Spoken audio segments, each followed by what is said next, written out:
have our fifth member online?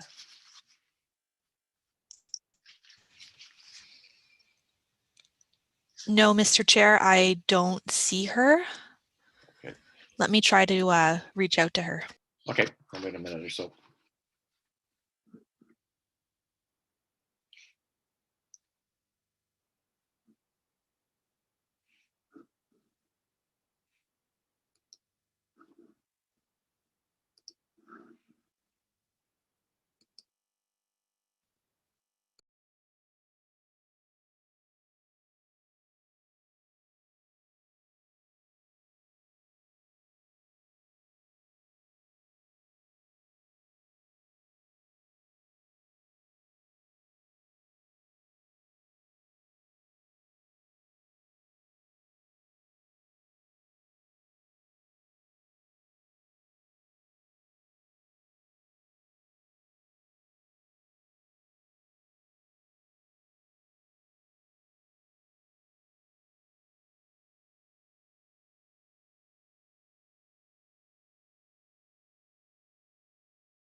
Okay, we are ready to proceed.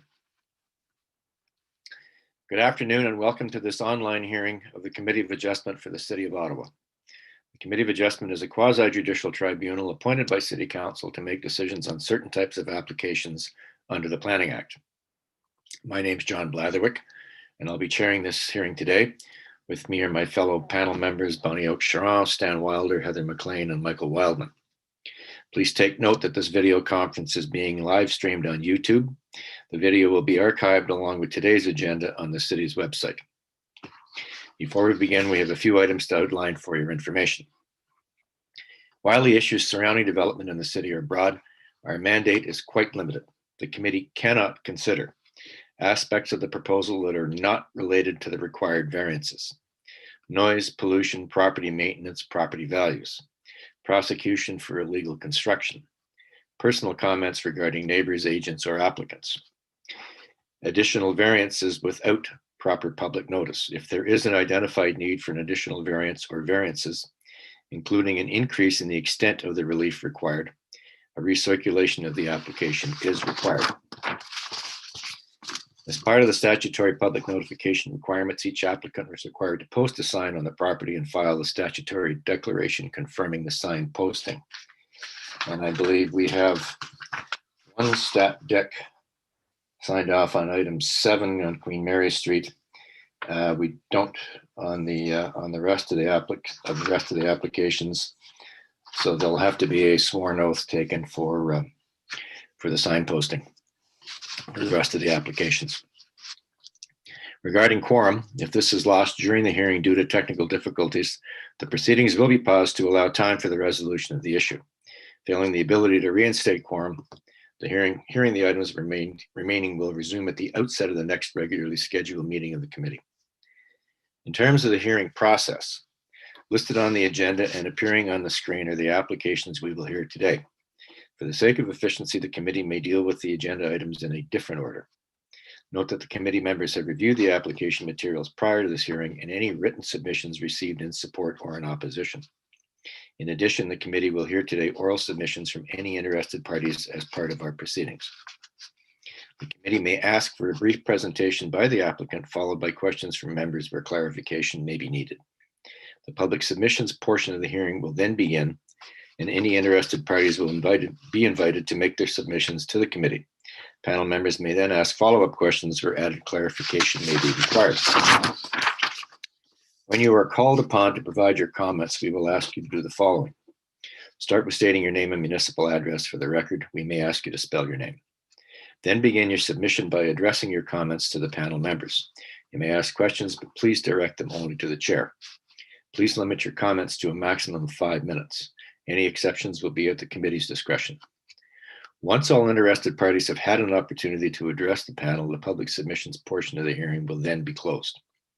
The committee will then make an oral decision to either grant or deny the application. The committee may also choose to reserve its decision. In such case, the panel will deliberate further on the evidence presented immediately following adjournment of the public hearing. In either case, the committee will send within 10 days of its decision, and to all parties and those who have requested it, a written decision that sets out the reasons for the decision. All decisions of the committee are subject to a 20-day appeal period, during which the decision can be appealed to the local planning appeal tribunal for a fee. Before we get around to the applications today, are there any conflicts of interest for any of the other members regarding this panel, panel 2 or panel 3 agendas today? Seeing none. Okay, so the first thing we'll do is we'll deal with the items that are subject to adjournment. And we have, first of all, items 5 and 6 on the agenda, dealing with 359 and 361 Whitby Avenue. And there has been a request for an adjournment by one of the neighborhood residents. I believe that's Mr. Ray, or not Mr. Ray, sorry. Mr. Pearson, is he there?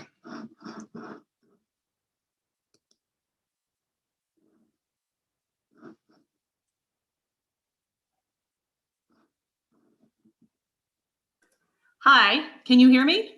Yes, I can. Yes, my name is Sarah Atchison. I'm Mark Pearson's wife. We are the recent new owners of 365 Whitby Street, and I'm bringing this application for adjournment because under section 6.1 of the Statutory Powers and Procedures Act, parties to a proceeding shall be given reasonable notice of the hearing in the tribunal, and adequate time depends on the facts of each case. In this case, we were given about a week notice for the hearing. It was improperly addressed to the previous owners, despite the fact that we are registered as the owners as of February of this year. And on the second grounds, in terms of the consultation that we've had so far with Mr. Ray, the only consultation we've had is 2 days ago when he put an undated letter in our mailbox. So based on those two issues, I am asking for an adjournment of at least 2 weeks. Well, you understand that Mr. Ray does not have to consult with you. There's I understand that. Okay. And you said you just moved into the house? We moved in February, and the notice was addressed to the previous owners, and we only opened it once we saw the signs on the lawn. And we also got a notice that was for a neighbor across the street that was improperly sent here. So I'm concerned that the affected neighbors have not received proper notice. Everyone within a 60-meter radius of the site who is a property owner is mailed a notice. Yes, my concern is if that properties have changed hands like it has in our case, that the person may not have opened the mail because it wasn't addressed to them. In addition, one of the neighbors the incorrect address was used for one of the neighbors, and we received it. So there's 2 instances where proper notice wasn't delivered by the city. So these notices weren't delivered or delivered to the wrong address?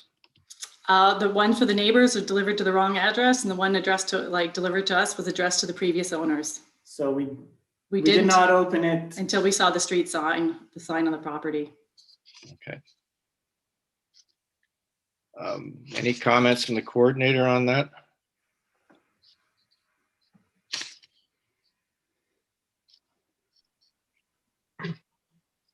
Mr. Chair? Yeah. The requirements for notice and signposting are prescribed by the Planning Act. So as you know, they're very, excuse me, they're very tight timelines. The requirement for the notice is 10 days before the hearing. And So those notices are sent out based on a mailing list, which is provided to the Committee of Adjustment from the Municipal Property Assessment Corporation, and that list is updated twice a year. And so I can understand why, it might have been addressed to a former property owner if the purchaser is recently new in terms of possession of the property. That's why there's also a requirement to post a sign on the subject property, and that was also something that is prescribed under the Act. So it's a double notice requirement under a very tight timeline according to mailing lists that are provided to us. And Mr. Belmar, how soon after the mail goes out to the abutting residents does the sign go up? Same time period. We mail out our notices 16 days before the hearing, and so Okay. and so the sign posting, the signs are also picked up around the same time before posting for a minimum of 10 days. Okay. And that meets our requirement under the Act to have notification up within 10 days of the hearing. Correct. Okay. Thank you, Mr. Vilmar. I'm looking at the application for variance. You realize that the application for variance is for this much space on a lot, on the two lots. Sever. It's also for the consent to sever and Yeah. right away for the driveway. Sever, and I'm just wondering if we grant you a two-week variance or a two-week adjournment, what kind of discussions will you have with the applicant? Oh, I'm happy to have those discussions, but I actually want time to review the infill guidelines and how the application fits within those.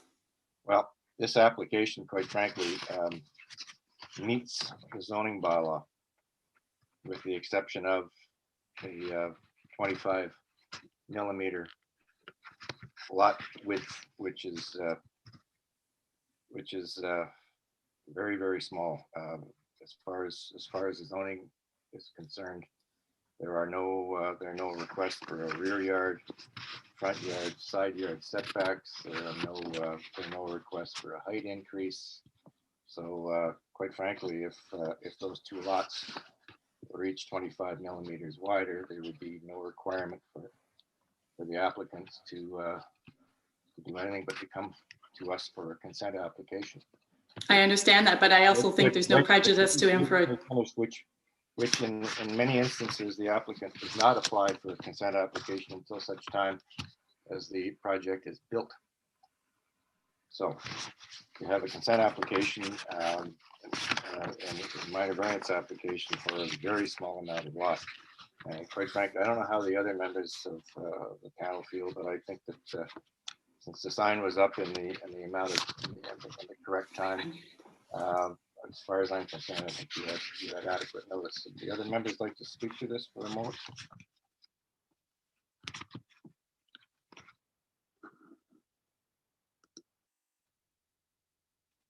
Ms. McLean?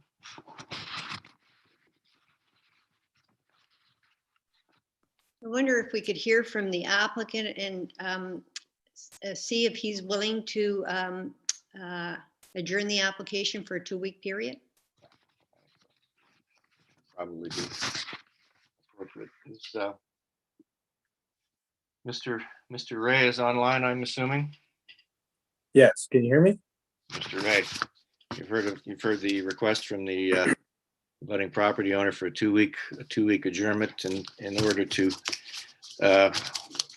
better consult with your client. Would you be amenable to a 2-week delay? Yes, I am the agent and the client for this property. Okay. And I've had communication with Mark, and they have told me that they've reviewed the file, and they had a very detailed and well spoken email identifying all of their concerns. Yeah. I believe I've addressed all of their concerns that relate to this variance request. So I don't wish to put a stay on this minor variance application. Okay, well, I'm inclined to let this application proceed today.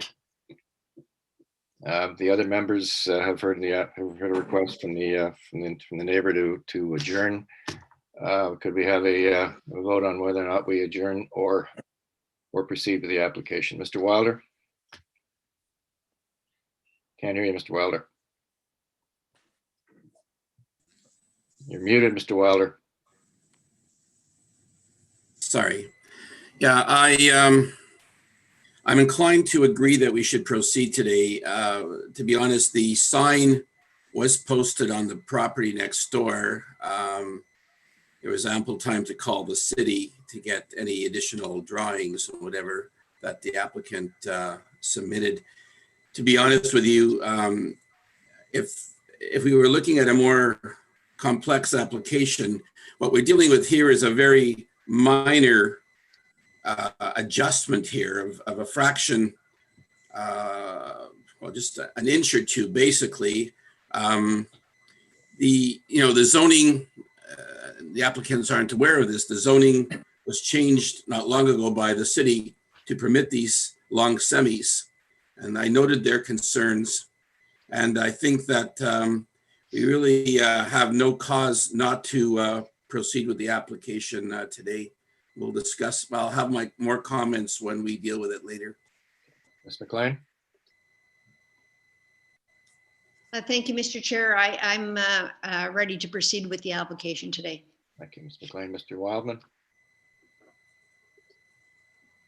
Chair, I think, given that the sign was up, I don't have any concerns proceeding. So, Cheryl? Yes, I agree. Given that the sign was up and we've read the submissions, I think that we are ready to proceed and we can consider any concerns today. All right. And you've heard from the committee members. I'm in agreement with my fellow panel members, so we will proceed with this application in the normal order. Thank you very much.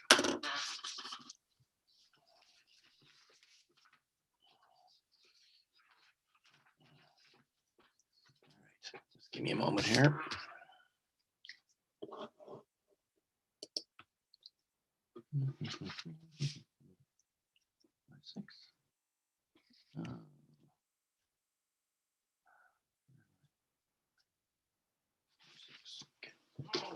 Right with you, folks. 6. Okay.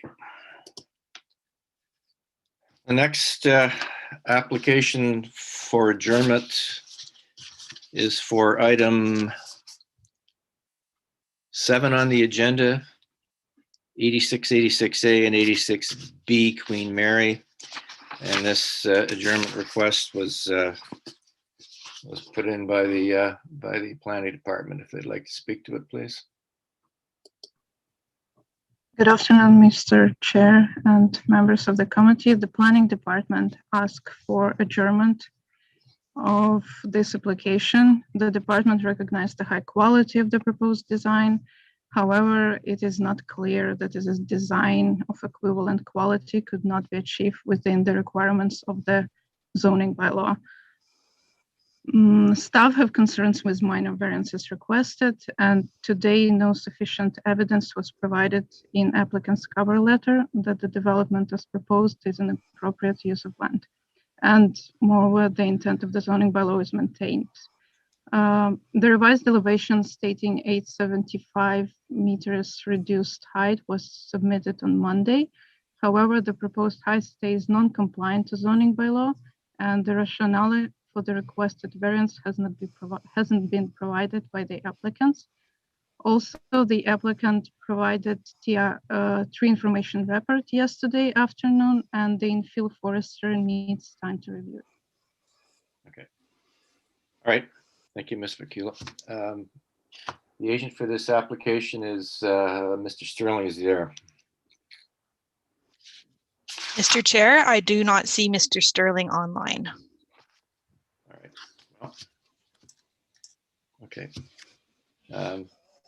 So what the planning department is telling us, ladies and gentlemen, is that they don't have the correct amount of information for them to be comfortable with us proceeding on this application, and with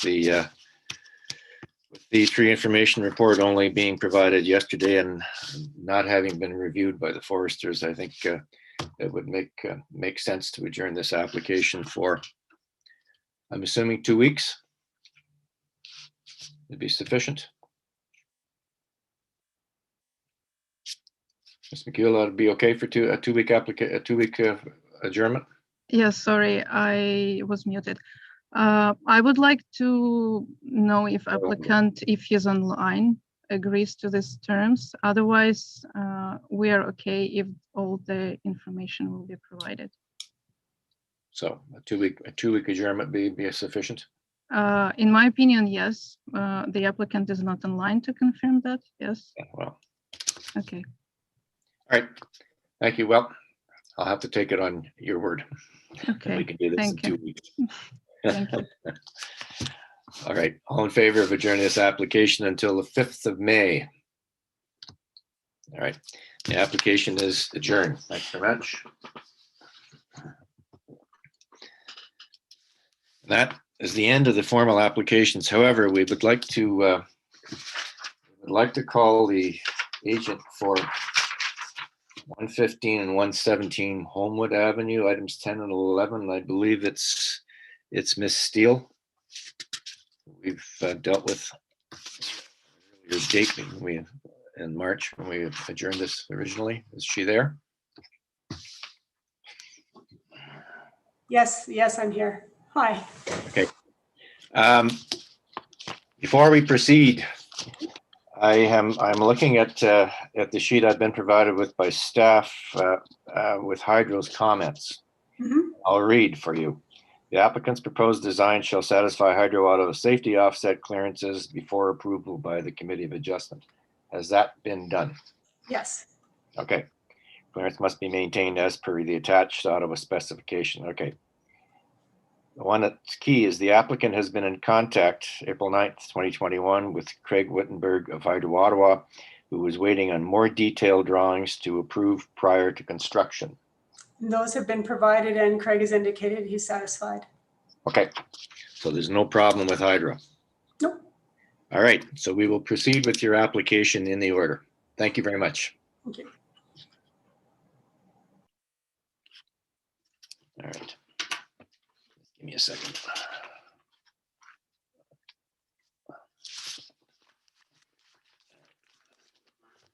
Okay. We will move to the regular items on the agenda. The first application on the agenda is number 255 Somerset Street.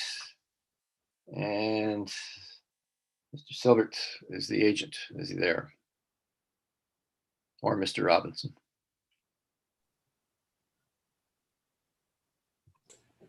Yes, I'm here. Sorry. And I believe Mr. Robinson should be on the line as well. Okay. I have to administer the oath. Which one of you is going to take it? I'll take it. Okay. Do you solemnly swear or affirm that the notice provided to you as part of the application process and by the committee was posted at the property to which the application applies for the prescribed number of days before the hearing and clearly visible and legible during the entirety of that time? I do. Okay. So this is a minor variance application to produce a reduced communal amenity area and a reduced corner side yard setback for the proposed two-story addition with a rooftop patio above at the rear of the existing building. If you'd like to proceed with your presentation, please. I have a presentation. Yeah. Perfect. Thanks. We could just slip the slide through there. Okay. Thank you. So the property is a corner lot in Sandy Hill, the corner of Somerset and Nelson Street. The property immediately to the northeast is a low-rise apartment building that's been damaged by fire. It's currently being rebuilt. I don't believe there's any occupants in it. Directly across the street that runs the entirety of the block between Sweetland and Nelson Street along Somerset is the Sandy Hill Community Center. That includes a community center building as well as a entire block of green space behind, includes park facilities, waiting pool, things like that. On the opposite corner, on the southwest corner, is a rooming house building that is operated by Ottawa Community Housing. And then on the property across the street on the northwest corner is a couple of semi-detached apartments or semi-detached buildings, which are rental units. Next slide, please. This is a view looking northeast at the property. As you can see, both Nelson and Somerset are both heavily sloping at this particular point. And so the lot is a very unique site in that it faces a lot of sloping challenges, both from coming down the Nelson side as well as down the Somerset side. Next slide, please. This is another view looking directly west. As you can see, the grade changes as the car approaches, goes up the hill towards Nelson, which sort of leads to why we require some variances. And next slide, please. This is a view of the back of our property looking down the hill. So again, you can see sort of the elevation changes as the building to the left, the low-rise apartment building to the left, grade level is actually above our first floor. So you can see the amount of elevation there. Next slide, please. So this is a view of the front of our building. We've just purchased the property.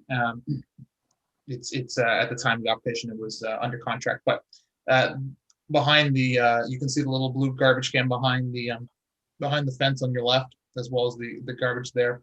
That garbage container is currently encroaching on city property, and as part of the application, the city would like us to comply, not have our garbage enclosure encroaching on the city. So that was one of the reasons for the side yard encroachment thing, and also to conform to the Sandy Hill specific garbage rules, which require that the garbage enclosure be within a building. They do not allow it in an accessory building for Sandy Hill. Next slide, please. This is a view at the back of our property, which is currently the rear yard amenity space. As rooming houses require that rear yards are placed at grade at the rear and be 80% landscaping in a rear yard, and may include a side yard. So this is a view of it. And because the elevation change, it sort of sunk down below grade essentially. And there's very little space and not really of the size that could be usable to tenants. Next slide, please. Sort of an area view. 255 Somerset can be seen sort of in the middle there, and it gives you an idea of some of the setbacks of the buildings around. 259 Somerset to the east is, we are very close, there's very little space between the buildings, and shares a similar front yard setback, and it's sort of built a lot line to the lot line, just like our building is, almost with very little side yards. You'll see that the rooming house that is directly across the corner at the southwest corner of Nelson is the city-run rooming house is encroaching on both front and side yard setbacks there.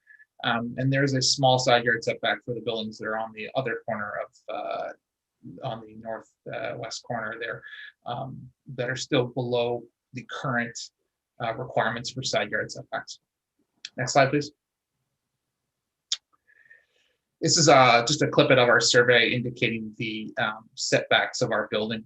So ranging between 0.37 and 0.46 meters of side yard setback of the existing building. That's it. Next slide, please.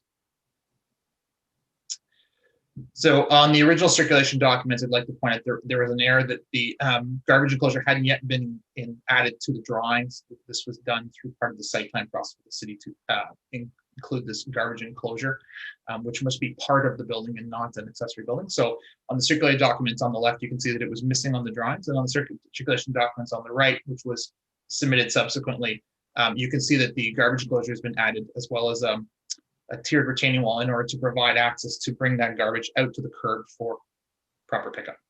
Next slide, please. This is an elevation drawing which shows that change as well.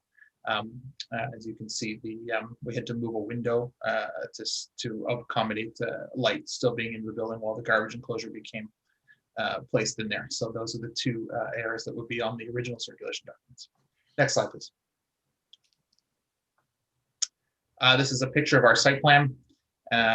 Just to generally show it, we are providing still some small amount of amenity space in the rear at the grade. And this is a little table down there. We're proposing like a concrete chest table, which is sort of set up what people can use. So there's still some outside space at grade at the rear, although we're proposing a majority of our amenity space be both outside on the rooftop amenity space as well as inside in the form of a lounge area.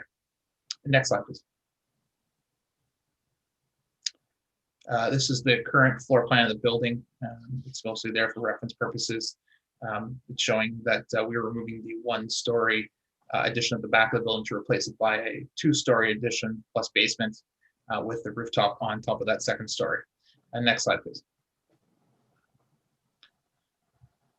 This is the proposed elevations for the building.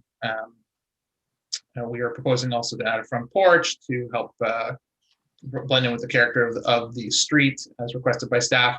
Although not part of this variance, we are able to respect the variances for the front yard. Next slide, please. And this is the ground floor and basement. So as you can see on the ground floor on the right, you can see the garbage enclosure will continue the line of the current building. So it will continue as a straight line, respecting the same setback that is the current setback of the building, only on that the first floor level, and then the building will step back. If we go to the next slide, the building will step back to respect the required side yard setbacks above grade. On the second floor, you'll see at the back we have we have a amenity lounge that is both inside, which we believe is important for rooming houses, given that Canada's climate doesn't allow us to experience that space outside all year round. So we believe that's although not prescribed in the amenity requirements, we think that provides a great benefit to the tenants. So that's part of our amenity offering. And then on the third floor, the rooftop amenity, which will provide amenity space outside to the tenants to allow them to enjoy something that's above grade, sort of not hidden down in a bunker, and get some sunlight in the afternoon, as this is still north facing amenity space, but as the sun will move to the west, you'll have late afternoon sun that's above grade, and will have sort of a view that you can look out of, as opposed to a sort of a hidden down below grade amenity space. Out of curiosity, how much amenity space is currently provided on site? Paul, do you have the calculations in front of you? We're heading towards compliance. I'm just trying to remember the exact numbers. Paul, do you have it? Yeah, I believe right now it has 31.5 square meters, and after the new development will include 48.5. That's 31 square meters at grade outside. Correct. Right now. And that's mostly, I'm assuming that's just all the backyard. That is correct. That image that you saw previously with the backyard, that's the space we're calculating. That's the only amenity space provided. There is none inside the building. Okay. Okay. So how does this application meet the 4 tests, gentlemen? I will speak to that. Okay. There are 4 tests of a minor variance. Does the proposal meet the general intent and purpose of the official plan? Does it meet the intent and purpose of the zoning bylaw? Is it desirable for the appropriate development or use of the land? And is it minor? Does the proposal maintain the general intent and purpose of the official plan? The property is within a general urban designation in the official plan, and it enhances the housing stock in the area and improves the housing being provided on the property. It will increase the size of the units within the building and clean up the garbage issue and provide a more usable amenity area for residents. With the modifications in the side and rear yards, there will be no adverse impacts on streetscape. The general intent and purpose of the official plan are maintained. Does the proposal maintain the general intent and purpose of the zoning bylaw? The zoning permits the use, and the side yard setback request will make for a more attractive side of the building by removing the current location of the garbage storage, which currently encroaches on the city right of way.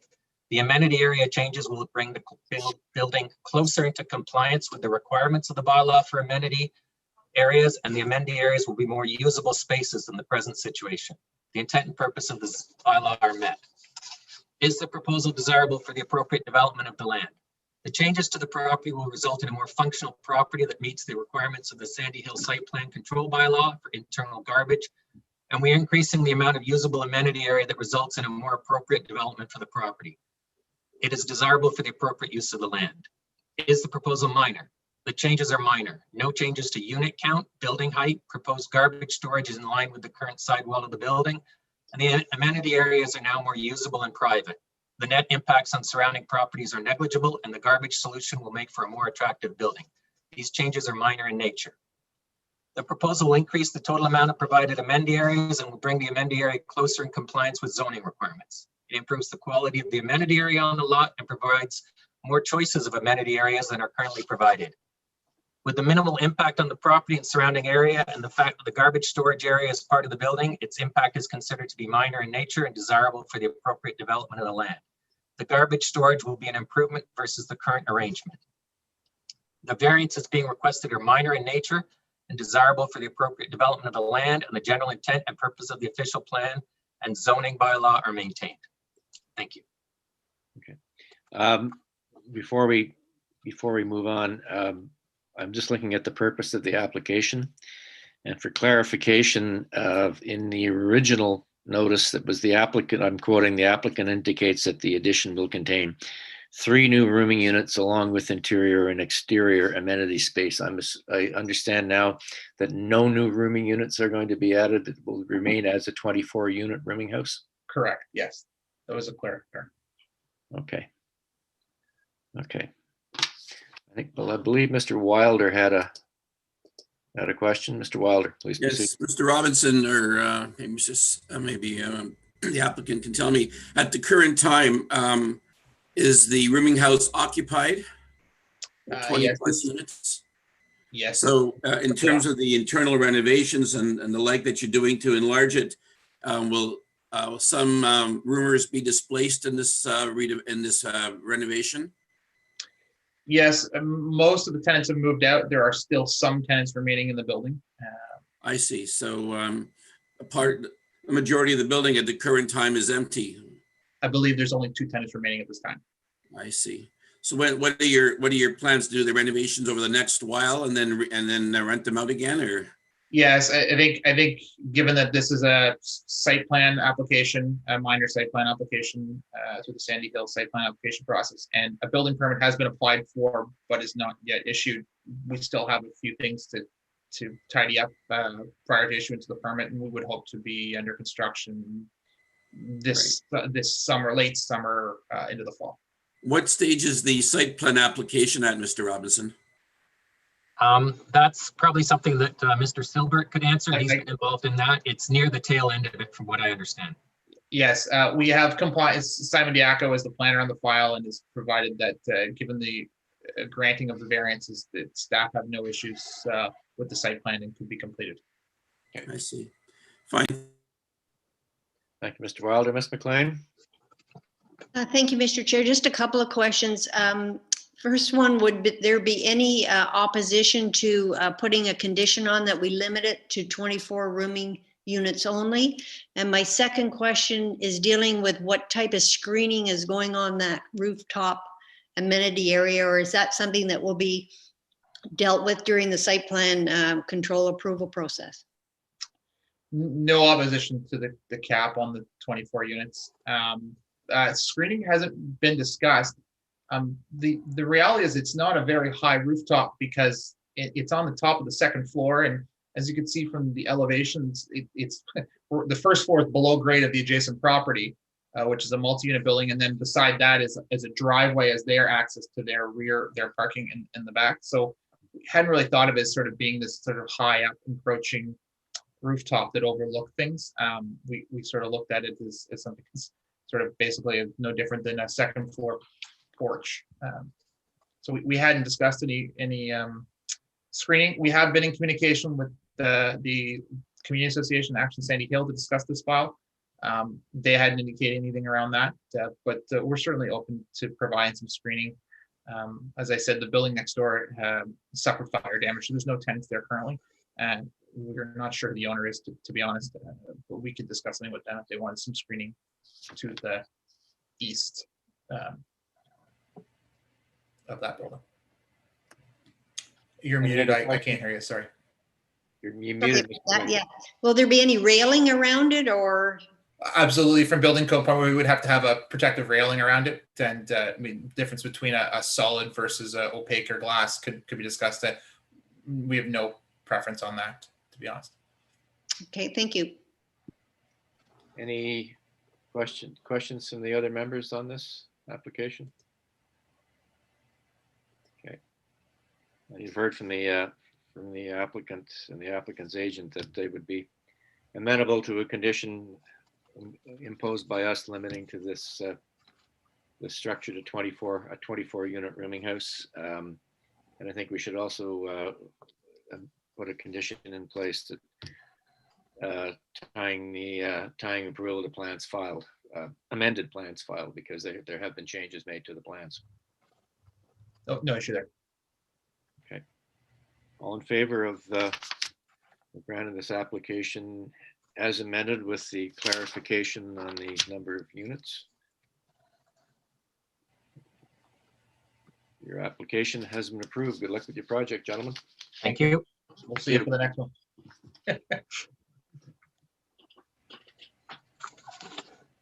It's us again for the next one, 994 Bronson. Oh. So yeah, application denied. Yeah. All right. We only get one a day, right? Pardon me? We'll have to. We only get one a day, right? Yeah. That's exactly it. Limit your access to us. Anyway, I'll have to the oath or solemn declaration for the application that at 990. Where are we? 994 Bronson Avenue. Do you solemnly swear or affirm that the notice provided to you as part of the application process and by the committee was posted at the property to which the application applies for the prescribed number of days before the hearing and clearly visible and legible during the entirety of that time? I do. All right. Well, if you'd like to proceed with your presentation, please, Mr. Silver. Thanks. 994 Bronson's located on Bronson Avenue, just before you head over the bridge, over the canal to the south, looking downwards on the page. 998 Bronson to the south is a 4-unit low-rise apartment building. And 992 Bronson Avenue to the north is a triplex rental unit. Both are rental units. To the rear of our property and to the west are a number of single-family homes that front along Lakeview Avenue and will be accessed through Lakeview Avenue. Across the street of Bronson is a number of single-family looking homes, although I can't tell exactly. Some of them, I believe some are multi-unit res duplexes and triplexes, maybe some single-family homes.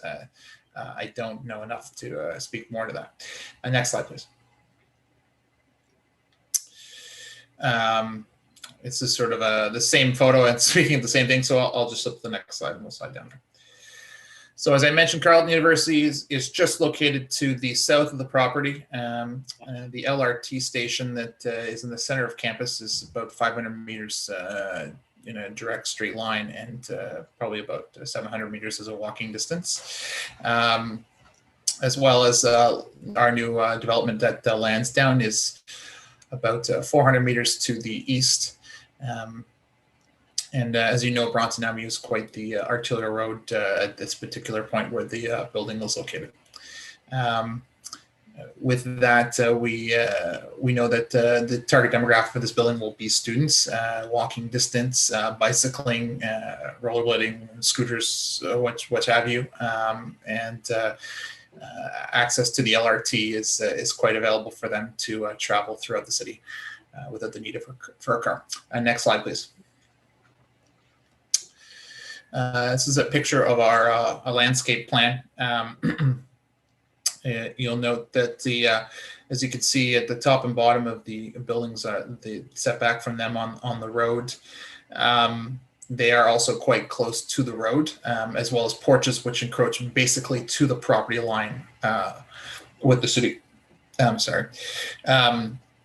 Delineated in a dash along the front of our property is the road widening allowance, which the city is taking for any site plan applications that go in along Bronson Avenue for future road widening that was established in, I believe, 1958 as part of the city's right to take a road widening allowance.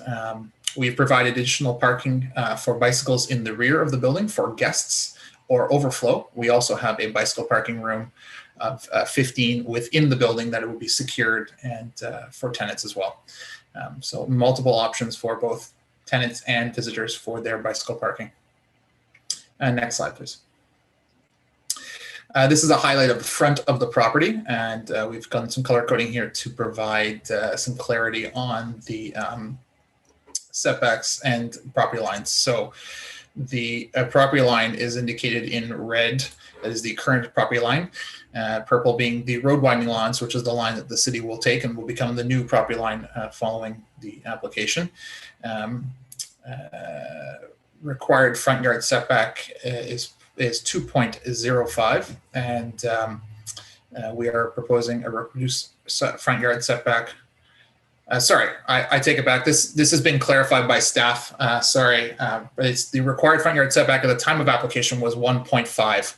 So this was just clarified yesterday based on the time of the site plan application control. Now it will be 2.05. However, at the time it was 1.5. So we are requiring a variance from 1.36 to 1.5 to 1.36 meters. So I'll skip off the slide, given that it's a little outdated with our conversation with staff yesterday. So picture is illustrating the current site. On your left, cars are speeding up as they head up over the bridge that heads down the large hill towards the main intersection where you would enter Carleton University. To the right, just out of camera view, is a traffic light, which is sort of the only thing stopping cars from going extremely fast along this portion of Bronson Avenue. Next slide, please. So this is the view from that traffic line, looking down towards the bridge that they head over. As you can see, all the porches along these properties here are basically built onto the sidewalk. At least the first step would be from the sidewalk onto your front porch. Next, you can see the building that's, next slide, thanks, that's good, great, thanks. So this is a view of what it would be like to try and pull a car out of our driveway. Currently, as you can see, the porch, the current tenant's stuff, as well as the pillars that come there, make it extremely dangerous to pull out onto traffic on Bronson Avenue, going east or west. Sorry, north or south. Sorry. It's not exactly a 3-meter sight triangle, is it? No, it is not. Yeah, it's blind. And basically, it's only safe to pull out of this driveway when the red light goes. Stopping traffic going north-south, because your line of view is too short, and because it's this private property, there's no way to trigger that light, so you can be stuck in your driveway essentially waiting quite a long time to even pull out. And going north on Bronson Avenue is quite the trick, because you'd have to turn across traffic and go left, and that assumes that when that light is red, no one has backed up their cars going north. So it's extremely difficult to pull out. I did this once. I hope to not have to do it again to take the photo. So next slide, please. This is a clip from our survey. As you can see, the location of the front porch of the property to the north on lot 20 there. You can see basically runs right to the lot line, and their steps actually do encroach onto city property. I won't tell anybody. Next slide, please. This is a rendering of what the building will look like. As you can see, the original application to this site the site is a parallelogram. We had proposed a building that was in parallelogram shape. Staff had requested that we sort of not do the parallelogram shape. It kind of looked odd, and they wanted a building that stepped, so providing articulation. This was prior to the R4, but we were on that track anyways, so we've done articulation. So the required reduced front yard setback is to do with the fact that in some places we're in compliance with the front yard setback, but in order to do articulation and still maintain the size of building, we sort of come up to the line and then step back and come up to the line and step back in order to provide articulation, which we also think makes for a nice looking building with depths, which I believe is part of the R4 revisions, where the goal of the city is to have that articulation, not have these sort of blank walls, a flat wall, which was part of our original proposal. I believe that is the last slide, or is there one more? Oh, that's the last slide. Thanks. So how far along are you in the site plan control process for this? So this is similar to 255 Somerset. We've Jonathan Bernier is our planner on this file, and to said that staff have no more concerns regarding the building design. We have just have one engineering problem to overcome, and that's just to do with the water supply for the amount of firefighting, whether or not we're going to have to increase the water supply line for the city, or change the type of building material the building is made so that the firefighting is changed so that we can meet the firefighting, but nothing to do with the actual design of the building or the site. Everything else city staff are satisfied with. And what about hydro? Have you resolved your issues with hydro? Hydro's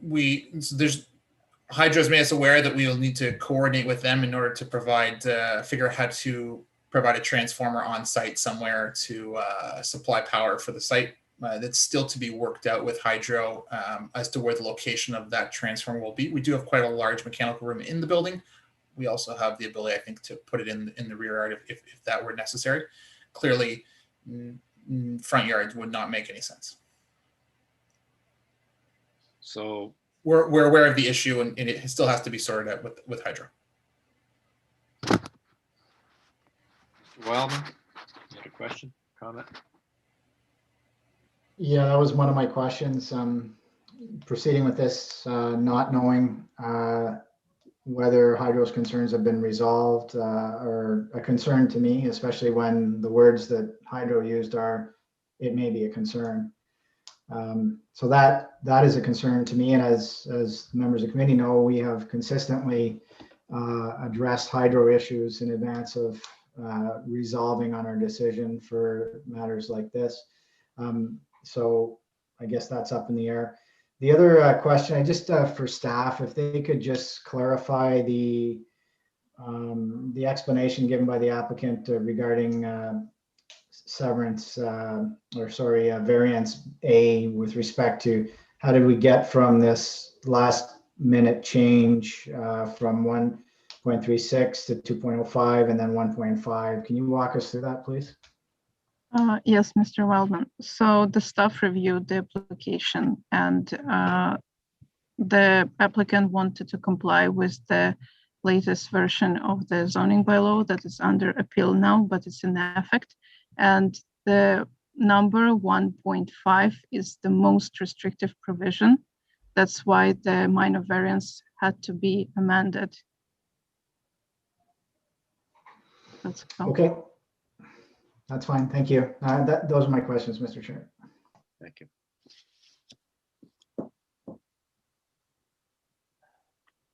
Mr. Silver, you heard from Mr. Wildman, and I asked you the question, and I guess the question is, have the issues with hydro been resolved or not? I mean, can we move? I mean, I'm not comfortable moving forward with a decision on this until such time as those questions have been answered. So we only received our comments from hydro on Monday. So I would say that they are still outstanding at the moment. I'm confident we can resolve them. The site is plenty big to get a transformer on there. I don't think it is affected by the front yard setback or the reduction in parking at this time. Neither would be an option to place the hydro transformer in such a small space on the front yard. I believe that the space there will be inadequate and encroaching on the city property there. So regardless, we would have to find a way to fit it in the building or in the rear yard. So I don't think it speaks to either of the variances, but I understand that the committee's reluctance to approve something with the hydro concerns there, but we'd be happy with a condition that we resolve the issue with hydro prior to granting the variance. Well, I don't think a condition is probably the way to go. I think the better way for us to go is to simply adjourn this application until such time as you've resolved the issues with hydro. And we no longer have that in front of us. Okay. Can you, could you have this dealt with by the 5th of May? I believe so. Well, We have our contacts at hydro. I mean, you only received notice, you only received response from them on Monday, correct? Correct, yeah. Our Okay. comments are received on Monday. That be dealt, can you guys deal with this, have this issue put to bed by the 5th of May? I believe so, yeah. Well, why don't we adjourn this application until the 5th of May so that we can get the Hydro Ottawa concerns off our plate. Mr. Wilder, comments? Yeah, thank you. If you can hear me. I guess one of the concerns I have, Mr. Silbert, is I see that I understand the situation about backing up into Bronson Avenue. I know the property very well, but other cars on that block do that. You say, of course, you can only do it when you have a red light, of course. But in terms of servicing the building, you had 15, you're gonna have 15 units in there. I would have hoped to have had maybe like 10, 12, but you're putting in 15 units, 15 students, 15 tenants, whatever. If someone has to do I mean, the rest of the block, you have a semi, you're dealing with 2 units, you're dealing with 15 units here. You're not going to have a single parking space.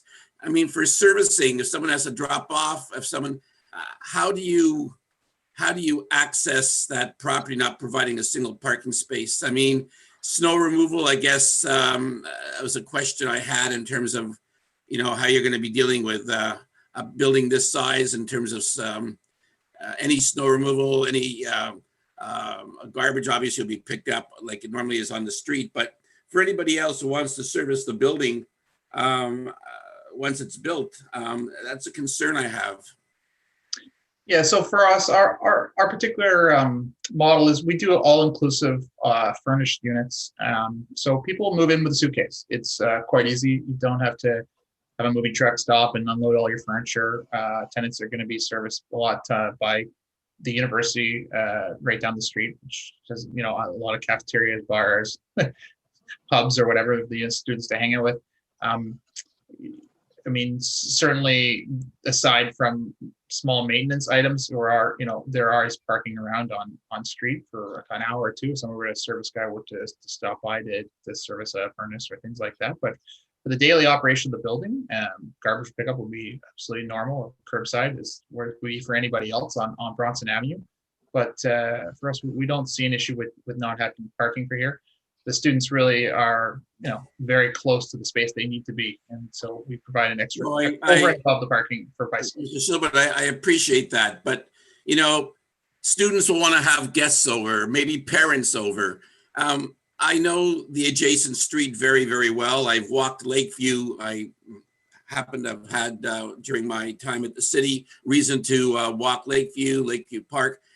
Lakeview is a very difficult street. It's in that entire Glebe area, I'd say it's one of the most complex streets in terms of, seasonal parking on that street. It's very difficult on Lakeview Terrace, as you may hear from some of the people who wanted to speak today. And I'm just afraid that the spillover, the only place for these people to park, if one of the students wants to have friends over from elsewhere in the city, in terms of parking, it's really difficult because Lakeview is the only option that I can see they really have. Can't park on Bronson, obviously. So that's my concern by not having a single parking space in case of an emergency. I mean, the rest of the block on the block you're in really doesn't have the number of units that you're putting in here. And if you had 10, 12, you're putting in 15 units with not a single parking space. And I have a problem with that. I understand the concern. I always say too that just that from a visitor parking point of view, at 15 units, there isn't even a requirement from the city to have visitor parking. It would be anything in excess of 12 requires 0.1. So at 0.3 would still be rounded down to 0. So the variance is actually only for tenant parking of 2 spaces. Well, maybe it's something you can consider for the next 2 weeks in response to Mr. Wilder's comments. And I know there's neighbors on Lakeview who have questions regarding spillover parking generated by a site with 15 units and absolutely no parking whatsoever. Anyway, I think, quite frankly, we're going to have to adjourn this until such time as you guys have straightened out the issue with hydro until that's resolved. And you've indicated that the 5th of May is adequate. 2 weeks is enough. All in favor of adjourning this application until the 5th of May so that we can, so the applicant can resolve his issues with hydro. All right. All right, we'll adjourn to the 5th of May, and you may want to consider the parking issue again. Thank you. 2-week time period. All right, thanks very much. We'll see you in 2 weeks. Thank you. Okay,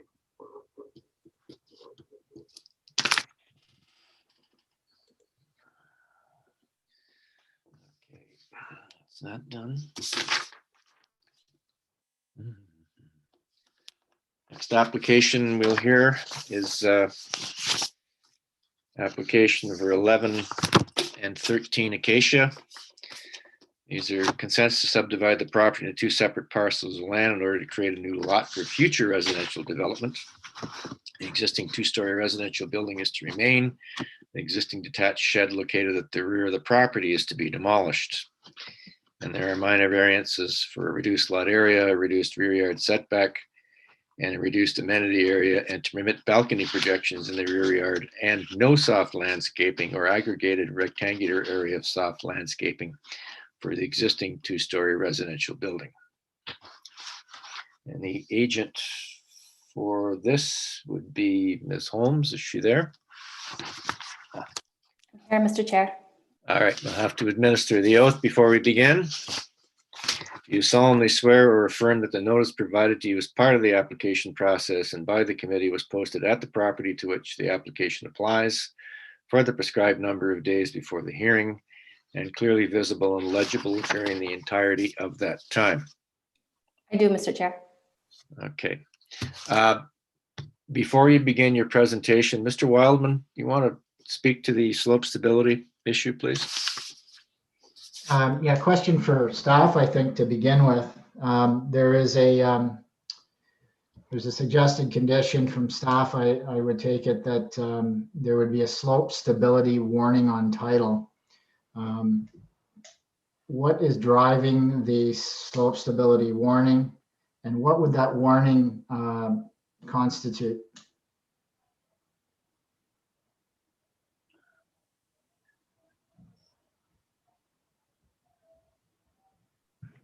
Sorry about that, some difficulty unmuting. With respect to the slope stability warning, that has to do with the grade change between Acacia Avenue and Putman Avenue to the south.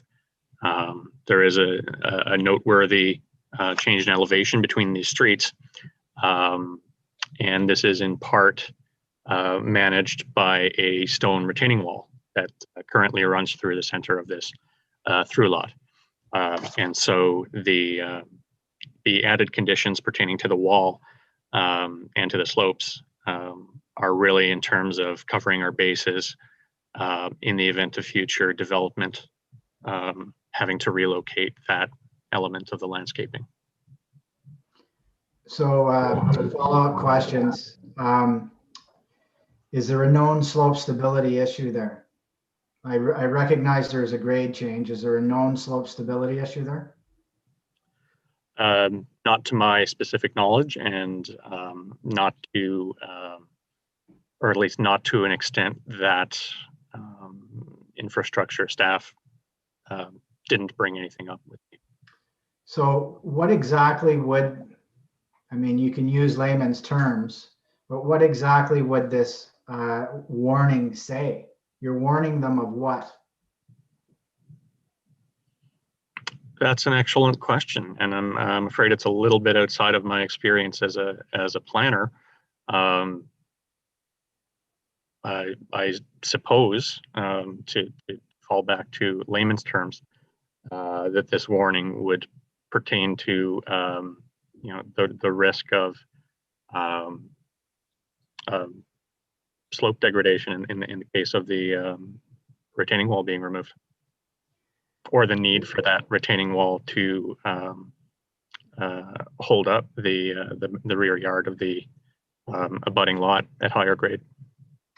So normally is a study that says there's an issue with the slope, and that there may be a potential for failure, and that you don't normally warn somebody of that. You restrict them from occupying that area.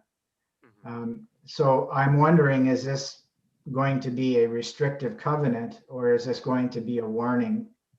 Because they're two different things, and it's not terribly common with slope stability to just warn somebody that their slope is going to fail.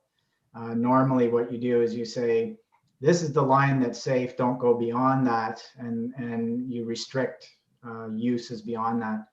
I'm a little concerned not knowing what the issue is specifically and what the warning clause will be.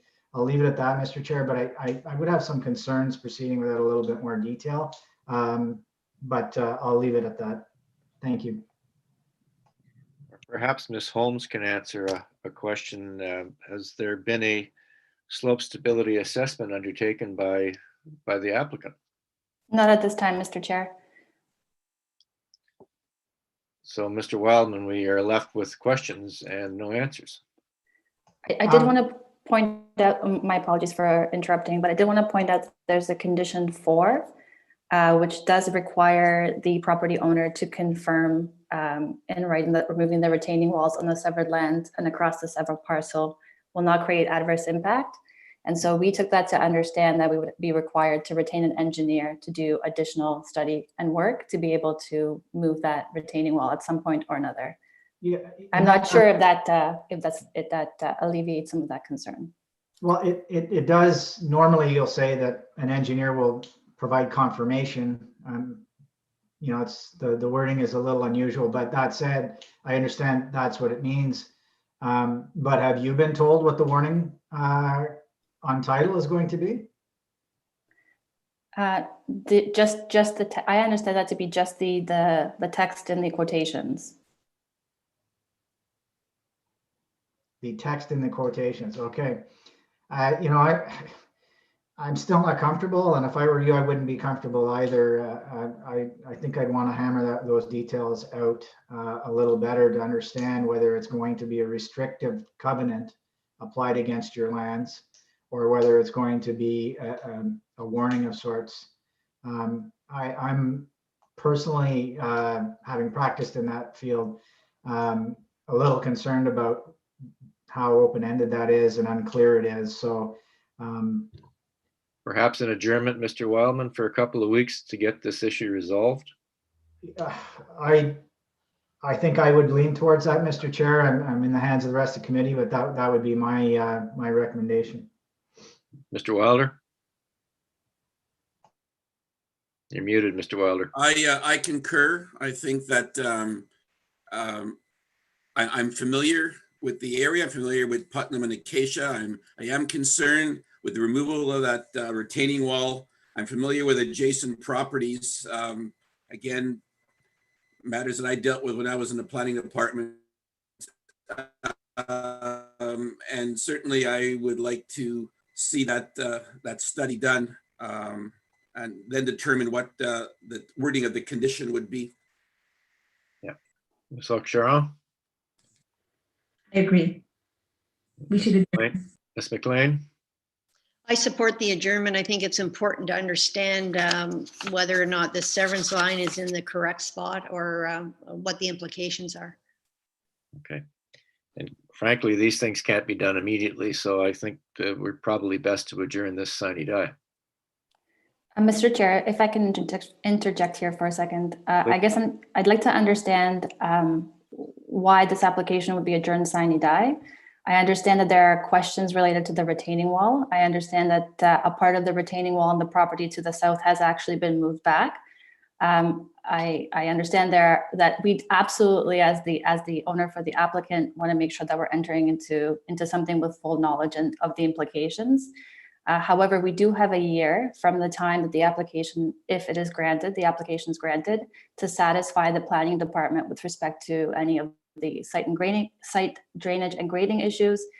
We do see that there's a requirement for us to potentially complete a study as part of that approval. I'm just wondering to what level of detail the committee would be expecting us to return with. Mr. Wildman?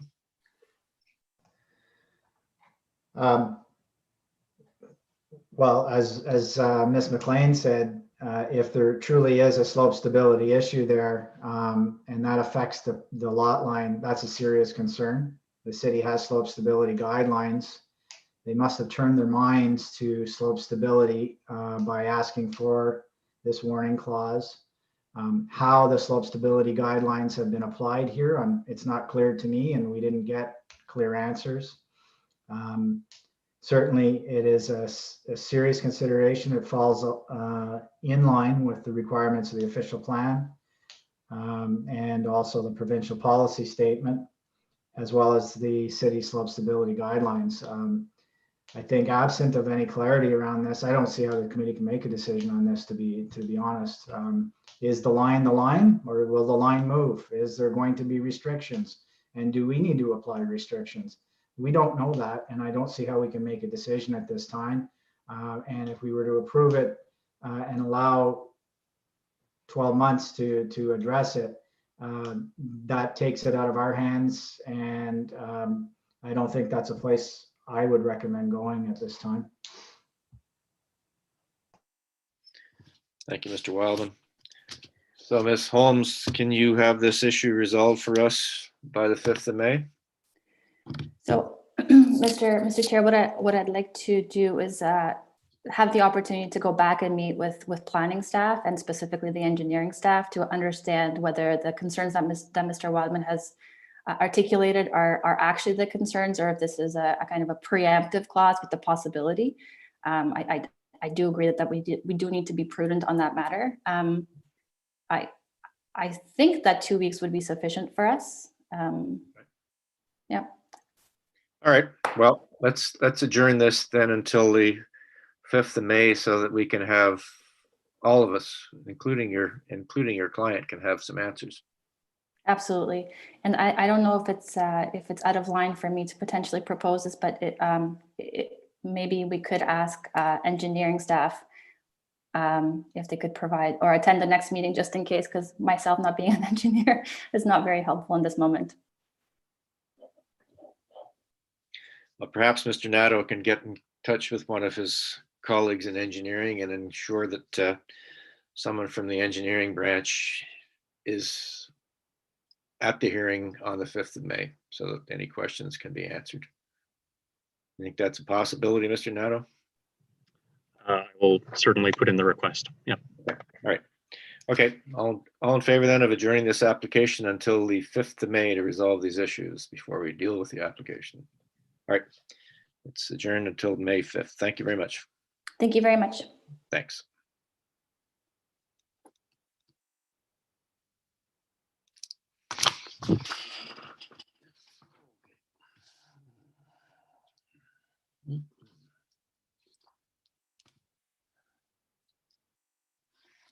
The next application on the agenda today is items 5 and 6, 359 and 361 Whitby Avenue.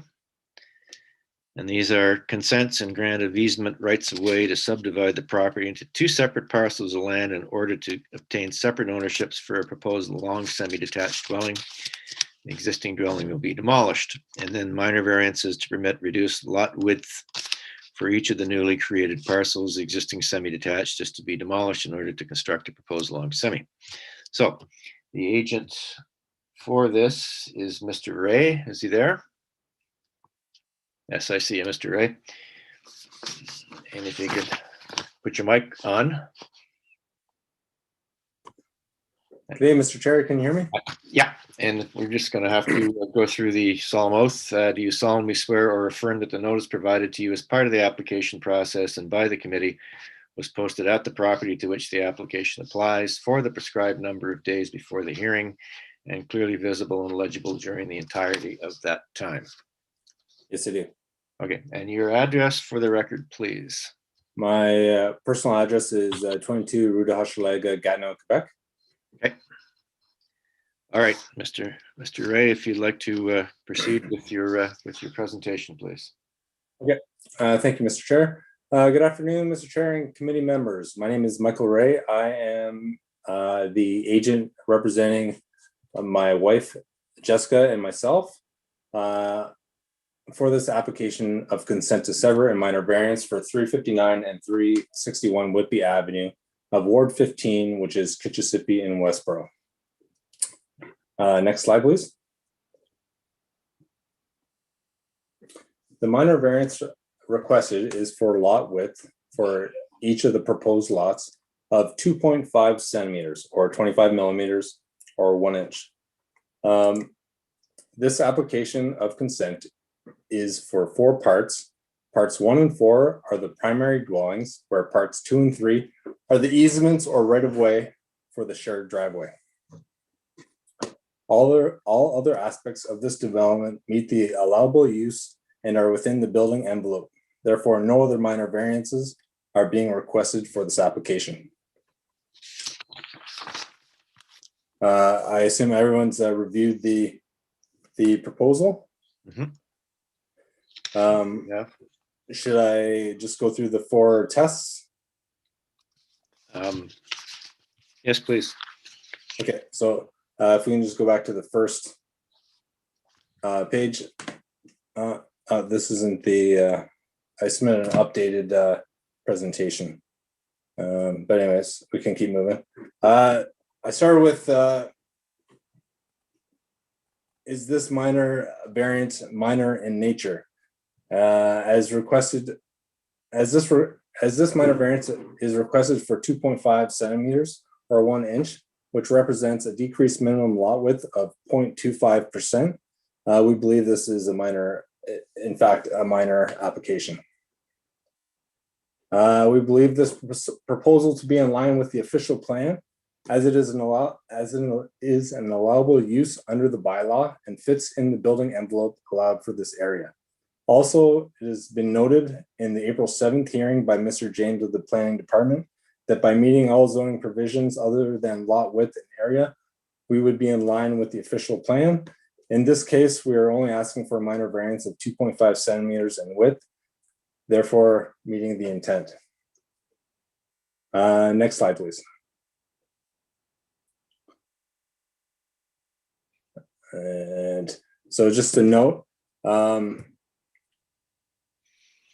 this is a copy of our 4R plan, and it shows the parts 1 and 4 and parts 2 and 3, which are the easements. The benefits are listed on the side there. There's no front yard parking. Large portions of the front yard are green space, where a single family would be driveways and garage doors. Less paved area versus the original use. One thing to note is that the original use of this building has 6.6% of the lot area is driveway and paved driveway in the front yard. Next slide, please.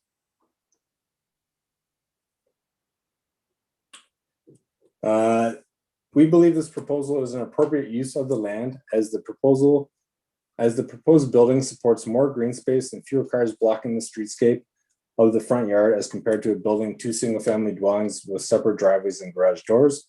In doing so, we are reducing the parking allocation from 2 full driveways of 6 to 8 cars to 1 shared driveway with 4 parking spaces.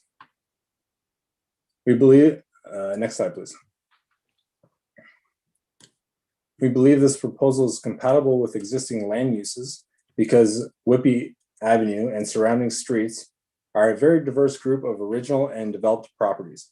And pictures here kind of show an example of what's on the street already. There have been a number of types of long semis completed in the Westboro area. On our street, there's everything from multifamily apartment building to semi-detached and detached homes. I believe the city's intent on introducing the long semi was made for lots like this, where in the city's core, buildings classified as doubles have 2 full driveways able to support 6 or 8 cars for buildings with 3 bedrooms each. We believe our approach creates more living space for families while reducing the number of cars any one home can park, ensuring proper use of public transit initiatives. Next slide, please. We completed a streetscape analysis that was confirmed by the city and found that the dominant features were a single or shared driveway and a front-facing front door. Next slide, please. We also noted that the area north of Madison Avenue and south of Wilmot all have angled lots. 65 lots were surveyed and 78.46% have a frontage of 10.1 meters or less in width. If we apply the same conclusion from the way irregular lot depth is calculated, our proposed lot width matches that of the majority of the neighborhood. In addition, for reference, I forwarded the coordinator the completed survey. Next slide, please. There's been a lot of comments from the neighbors. I'd like to take the opportunity to thank the neighbors whom have voiced their concerns directly to me. And I'd like to address 2 of the major concerns of our community, which we've received so far. Though building plans have not been finalized for this building, secondary dwellings are a right of use. If we choose to, or a future owner wishes to install an SDU, they must comply with city bylaws through permits with building code services. There was another issue that was brought up about water and roof runoff. Since this is a flat roof, we can manipulate all the water collected on the roof to determine where is the best location for downspouts to mitigate these concerns of our neighbors. In addition, an engineer will prepare a grading plan that will be submitted to the city for this very purpose. Next slide. Which is a requirement before you get a building permit. Exactly. So you have no intentions of putting secondary dwelling units in the new buildings at this time? At this time, we're still coming up with a design plan. So we're not saying that we won't do it, but we haven't figured out how that would work yet. But you could, which means you could put four semi-detached units and 4 SDUs on this lot. Correct. Okay. All right. Please continue. In summary, the long semi is an allowable use of the property for zoning R3S, and the applicability is not part of this application. Building size would not change if a single family home was developed versus a long semi. No minor variances are requested for this building envelope. The irregular shaped lot is the reason for requiring the minor variance of 2.5 centimeters, and our proposed lot conforms to 78.746% of the lots in this area. As the minor variance is in fact very minor, to allow flexibility with our neighbors, as we may need to adjust window size and location for privacy reasons, we request that the minor variance decision not be tied to the plan submitted for reference. Yeah. All right. And that concludes my presentation. Thank you, Mr. Ray. So you're going to discuss window placement with your yes. Mr. Pearson had brought up that he had potentially wanted to install a window at one point in time on the side of his house, and he also had another window that he was concerned about. So that's something that we are open to discussing between neighbors. All right. Okay. Yeah. We don't want to be looking in his window any more than he wants to look in ours. Yep. That's understood. Thank you, Mr. Ray. Mr. Wilder, you had a comment?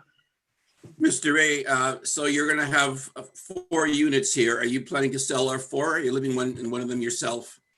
Yeah. So one of them is planned for myself, and the other building is actually planned for the person who will be building the property for me. I see. He'll be living there personally. Right. Now, the plans that I see here that you've submitted show basement windows above grade. So it sort of looks to me, although you haven't finalized the design, that you in fact may have secondary dwelling units, which of course would require separate entrances in your design, as you understand, right? 100%, yes. And So those are if you look at this, if you were able to see on the elevations, we've included the doors on the side of where the driveway is. That would be access to those units if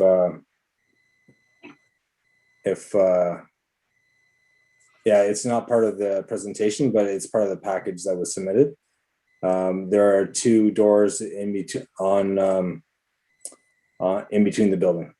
So I understand. So you'll be living in one. You'll sell the rear unit of your semi, and of course, then the builder is going to be living in one of the units and may likely rent or sell.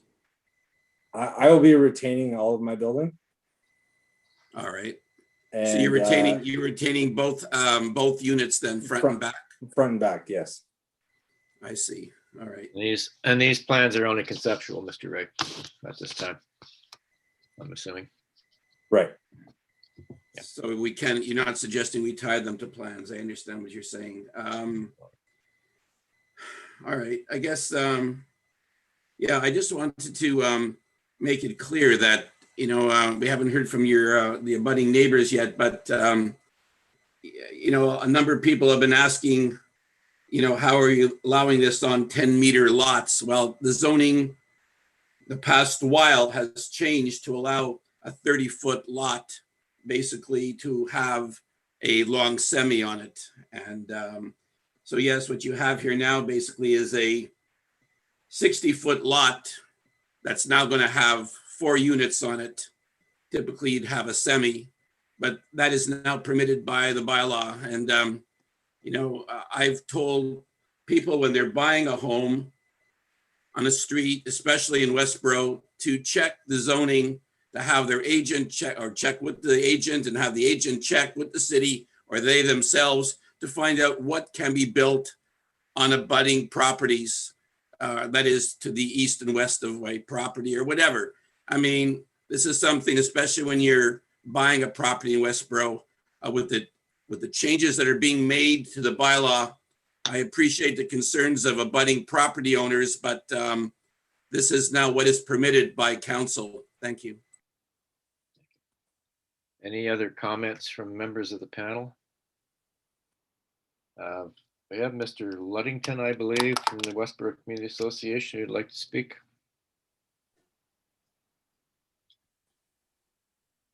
Yep. Can you hear me? Yep. Your address to the record, please, Mr. Luddington. Care of I'm on the board of directors of the Westboro Community Association. And the mailing address for the community association is 540 Tweedsmuir Avenue, okay. K1Z 5 Norman 9. Thank you. And that's my address. Okay. Please proceed. I guess what we find interesting is, and you're probably going to see a lot more of us than you have in the past year or so, now that this new zoning bylaw for Westboro has been adopted by the city. We are not in favor of long semis. We think they detract from the community as a whole. And despite this being minor, as a very small number of that's required, whether it be 2 inches or 1 inch, it's the impact on the neighborhood is not minor. And that's something that has to be given consideration. Minor just doesn't mean the exact measurement required to meet the zoning bylaw. Minor includes the impact on the community, and the impact on the community of these long semis is not great. The couple of questions. Some of the questions about green space were answered. The front yard's going to be green. Where are the trees? On the drawings that we got from the Committee of Adjustment, at least I couldn't find on my iPad where the trees existed, but part of coming into the new zoning was that green space was something that had to be provided for. And so far, we haven't seen or heard anything regarding green space and trees other than the front yard for green space. Backyard is supposed to be considered as well, part of the amenities area, and just doesn't show it on the drawings that I got. You're talking about the new Westboro zoning, Mr. Ludington? Yeah. It doesn't apply to that street. No, I know, but it's going to. Well, we can't talk about that. We talk about the zoning that's in place right now. Well, wouldn't it be nice if, which is not the Westboro infill zoning, Mr. Ludington. Wouldn't it be nice if trees and green space and soft landscaping was administered throughout this city without prejudice? I agree. And that's all we're I guess asking. that's why we have 23 members of council. Yes, and might I speak to that a little bit? I don't know if Mr. Ludington fit. Hang on, Mr. Ray. I don't know if Mr. Ludington finished. He wants, he wants to speak, please. Mr. Ray? Yeah, sorry for interrupting. We are all in favor with having as much green space as possible and having trees where possible. Right now, the only thing that is not showing on the plans is how many trees we would have or where to put them. And that is something that we can't decide without actually consulting with the city on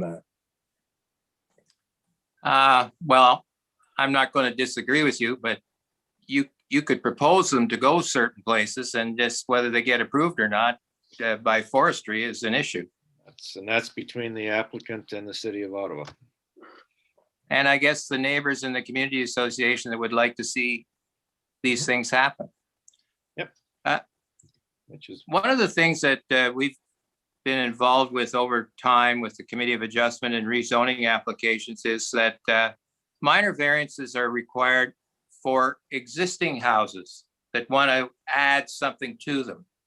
We have always felt and have always proposed that anything that's new construction should meet the zoning bylaw, regardless of how small the differences are.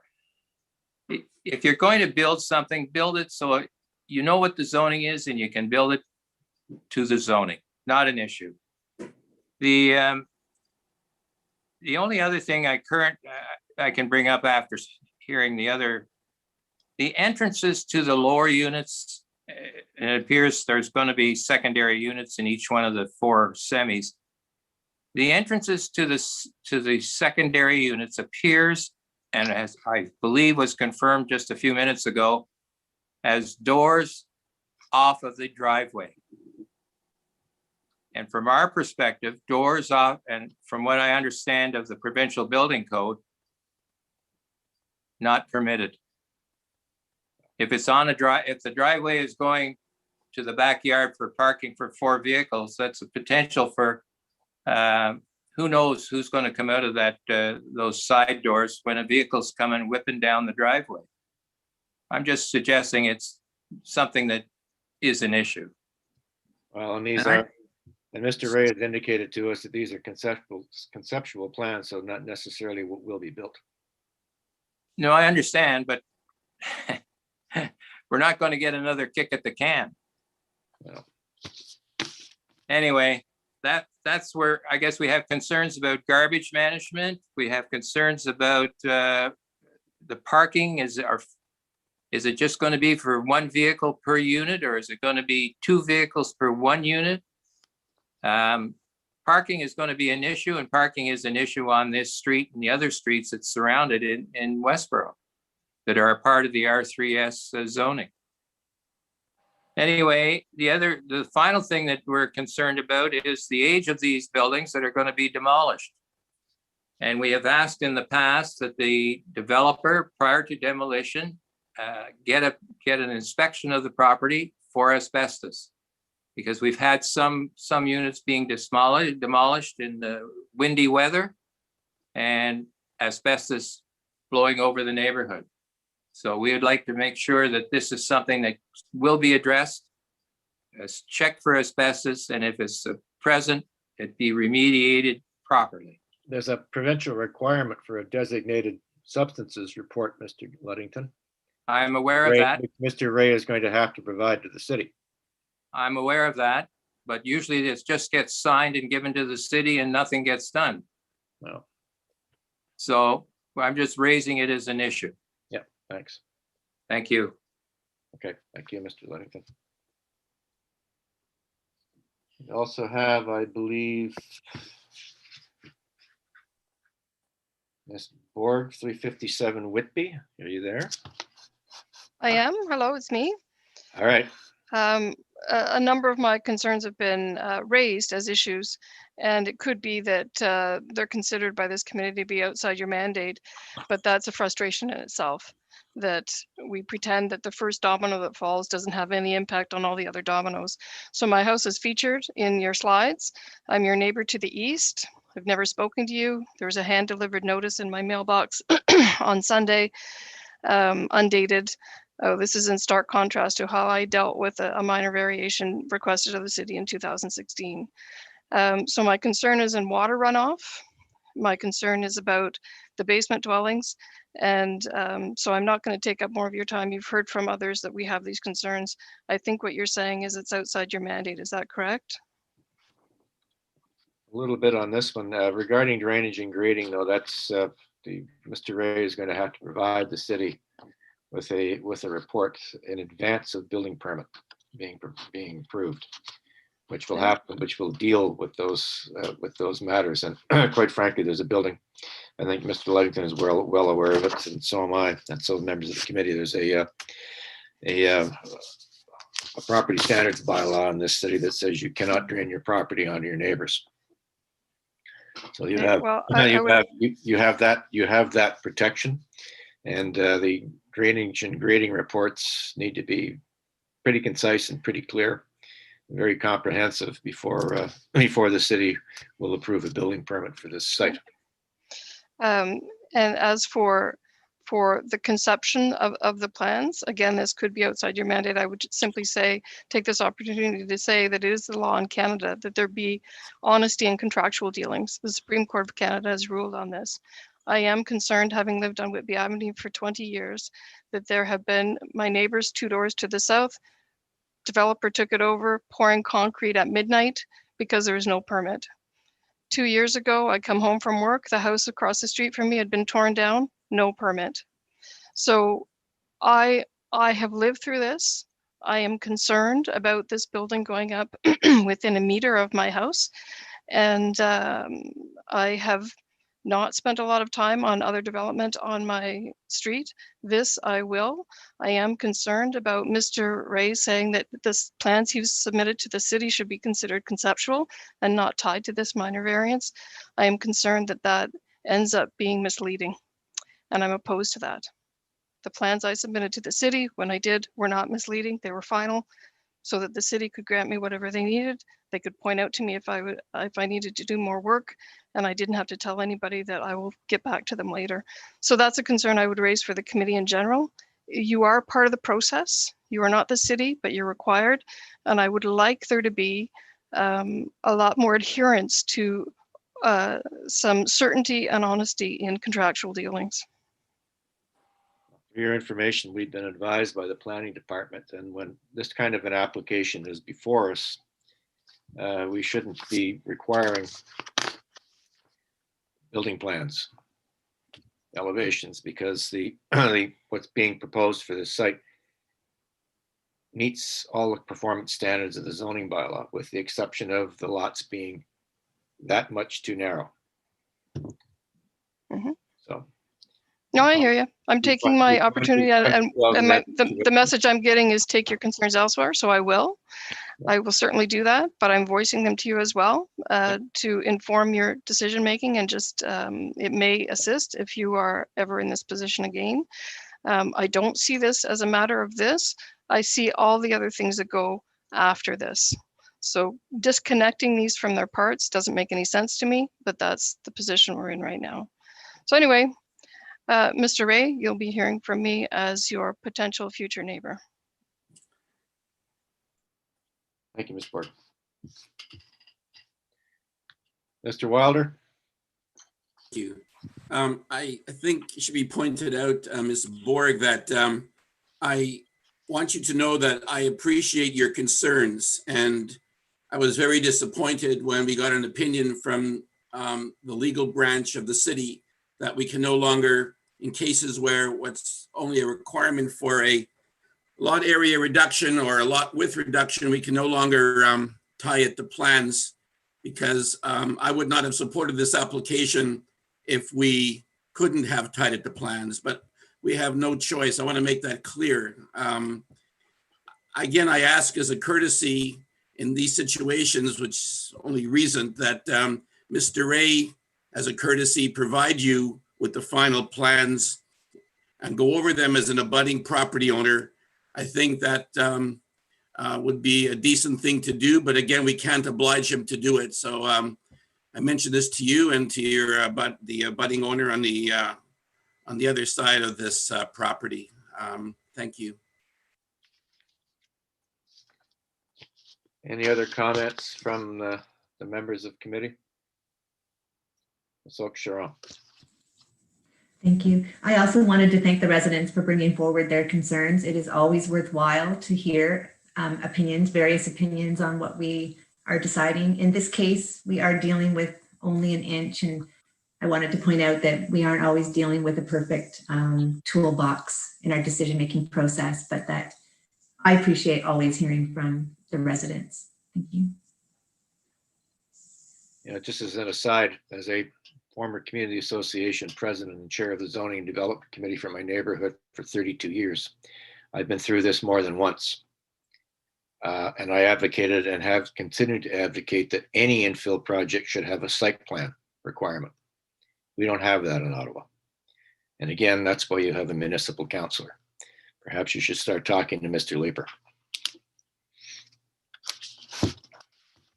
Poor Mr. Leeper. He hears from us all. Yes, and he's a good listener, apparently. And I think he's kept part of Westboro happy with the new zoning, the new infill zoning. Anyway, we have this application before us.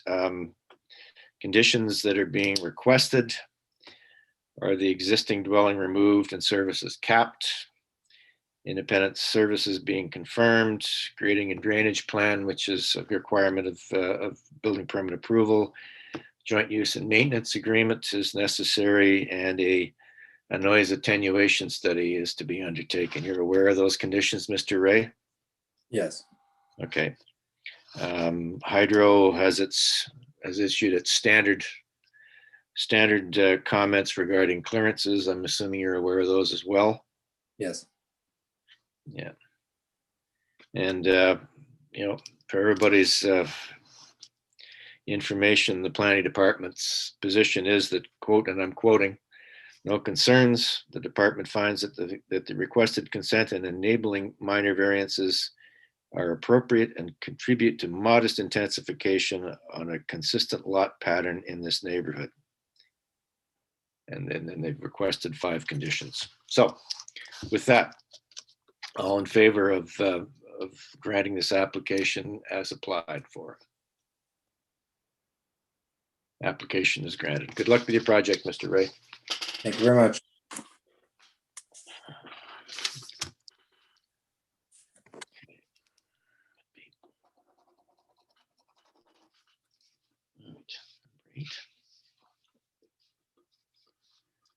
All right.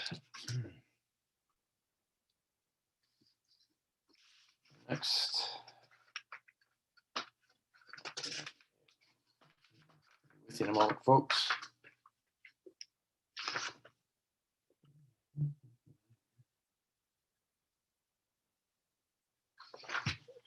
All right. Next application we'll deal with is item 8 on the agenda. 379 Preston Street. Minor variance is to permit an increased height and reduce setback from a residential zone for the construction of an outdoor rooftop patio to be located on the southwest corner of the existing 2-story commercial building, otherwise known as the Prescott Hotel.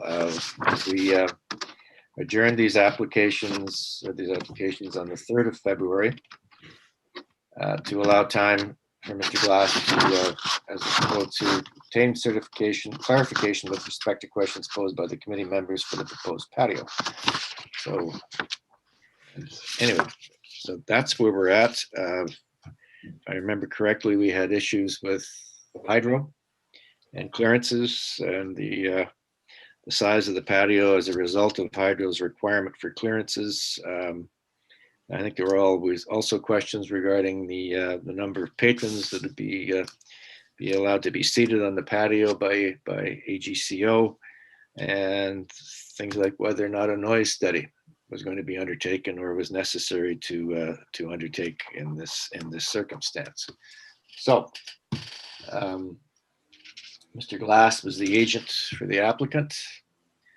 He's here. Mr. Glass will have to issue the oath or solemn declaration again. You don't get a free pass. Do you solemnly swear or affirm that the notice provided to you as part of the application process and by the committee was posted at the property to which the application applies for the prescribed number of days before the hearing and clearly visible and legible during the entirety of that time? Yes, I do. All right. Please proceed, Mr. Glass. Thank you. Actually, I'd like to also introduce Rod Lahey, our architect on the project. He's here as well to respond to some of the questions about the occupancy piece. Okay. You did, thank you, Mr. Chair, members of the committee. A little bit of continuity. I mean, this was a committee back on February the 3rd. And as the chair noted, it was adjourned to address some specific questions about related to hydro clearances and occupancy. And so in February, what we did is we met with Ottawa Hydro or Hydro Ottawa, and we had a survey done to sort of pick up the details of that infrastructure on Preston Street. And I think that there was a subsequent site plan that was revised and resubmitted on March the 10th. I don't know if you have that, Emily, the site plan.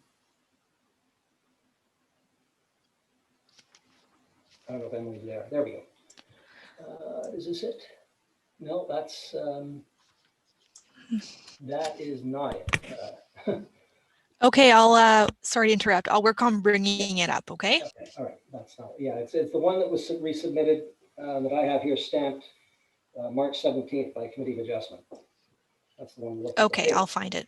Anyway, what that site plan shows is we needed to have incorporate a setback from the front of from the Preston Street frontage of 1.48 meters back from that frontage. So that achieved the Hydro Ottawa clearance. So that really reduced the size of the patio a tiny bit. So it brought the patio down to 1,647 square feet. That would be the size of the patio at the end of the day. The next thing that we dealt with during February was dealing with the occupancy. And that's where I think Rod can probably lend a bit here, because he went through an exercise of determining the occupancy loading of that patio. There we go. There's the site plan there. You can see the setback across the front of 1.48 meters. That achieves everything that Hydro needs to satisfy Hydro. And they provided us with a confirmation letter that the committee also has as well as part of that resubmission. Maybe if I could turn it over to Rod, if you want to address the occupancy piece.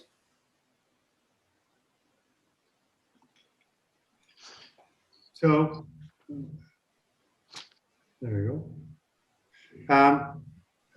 Good afternoon, everybody. It's been a while since I've been at the Committee of Adjustment.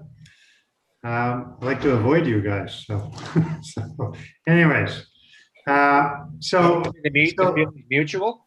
Yeah, yes, I think so. I'm trying to do it all through zoning now as opposed to variances. It's so much easier. Welcome back, Mr. Lahey. So we were asked just to do a quick, occupant load is established by a number of ways. And one of only many ways is seating capacity. So we laid out a layout that showed on this area a potential of some, I think, Andrew, my eyes are going on me, 128, Andrew, the number of seats? Yes, 128. 128 seats based on this layout, and this is a number that could be posted, for example, on. Subsequent to this, obviously, is going to be a full building permit for the renovation and the rehabilitation of the upper floor of the Prescott Hotel. So what this, we're holding back on doing that renovation based on whether or not the outdoor patio would be permitted, and then the renovations will go through. And at that point, you know, we would be meeting all of the other requirements of the building code in terms of its washroom count, exits, everything else. So there's a whole raft of work that will take place after we are granted permission to use this as an outdoor cafe. So that's what's established occupant load. And then from this, we would work with the building department to establish, making sure we have all the required exiting, that we have the proper number of washrooms, everything that would go into that building code. And that establishes occupant load, which then establishes from the liquor board the maximum number of people allowed to be in this building or outside. So this is a process, but all of this is based on whether or not we can get this outdoor patio area, which I believe even the councillor has suggested this could be a good thing to have on the street to add animation to Prescott Street. So the number of bodies on the patio is not necessarily going to be 128 max. That's the maximum that would be, and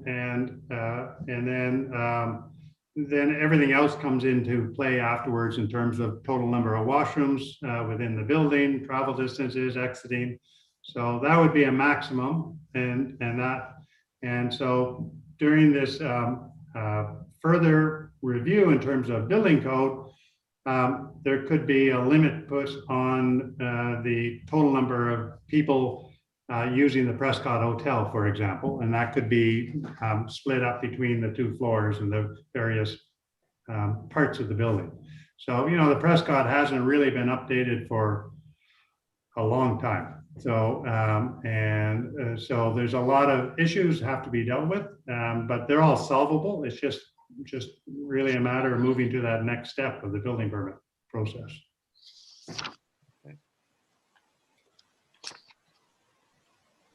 Okay, Mr. Glass, please continue. Yes, Mr. Chair. One of the other requests that came shortly after the meeting in February was, it came through Cheryl, and I don't know whether it was from you, Mr. Chair, or maybe one of the other committee members, was a request for some additional photographs from that level of the patio, showing sort of the area context. So I did send that through to Emily yesterday, I think. And I don't know if, Emily, you could pull that one up. That might just help some of the committee members understand kind of the context of the what's immediately adjacent and what's adjacent to the patio. Is that something? Yep, no problem. I'll bring it right up. Okay, thank you. I'll kind of walk through these once they come up here.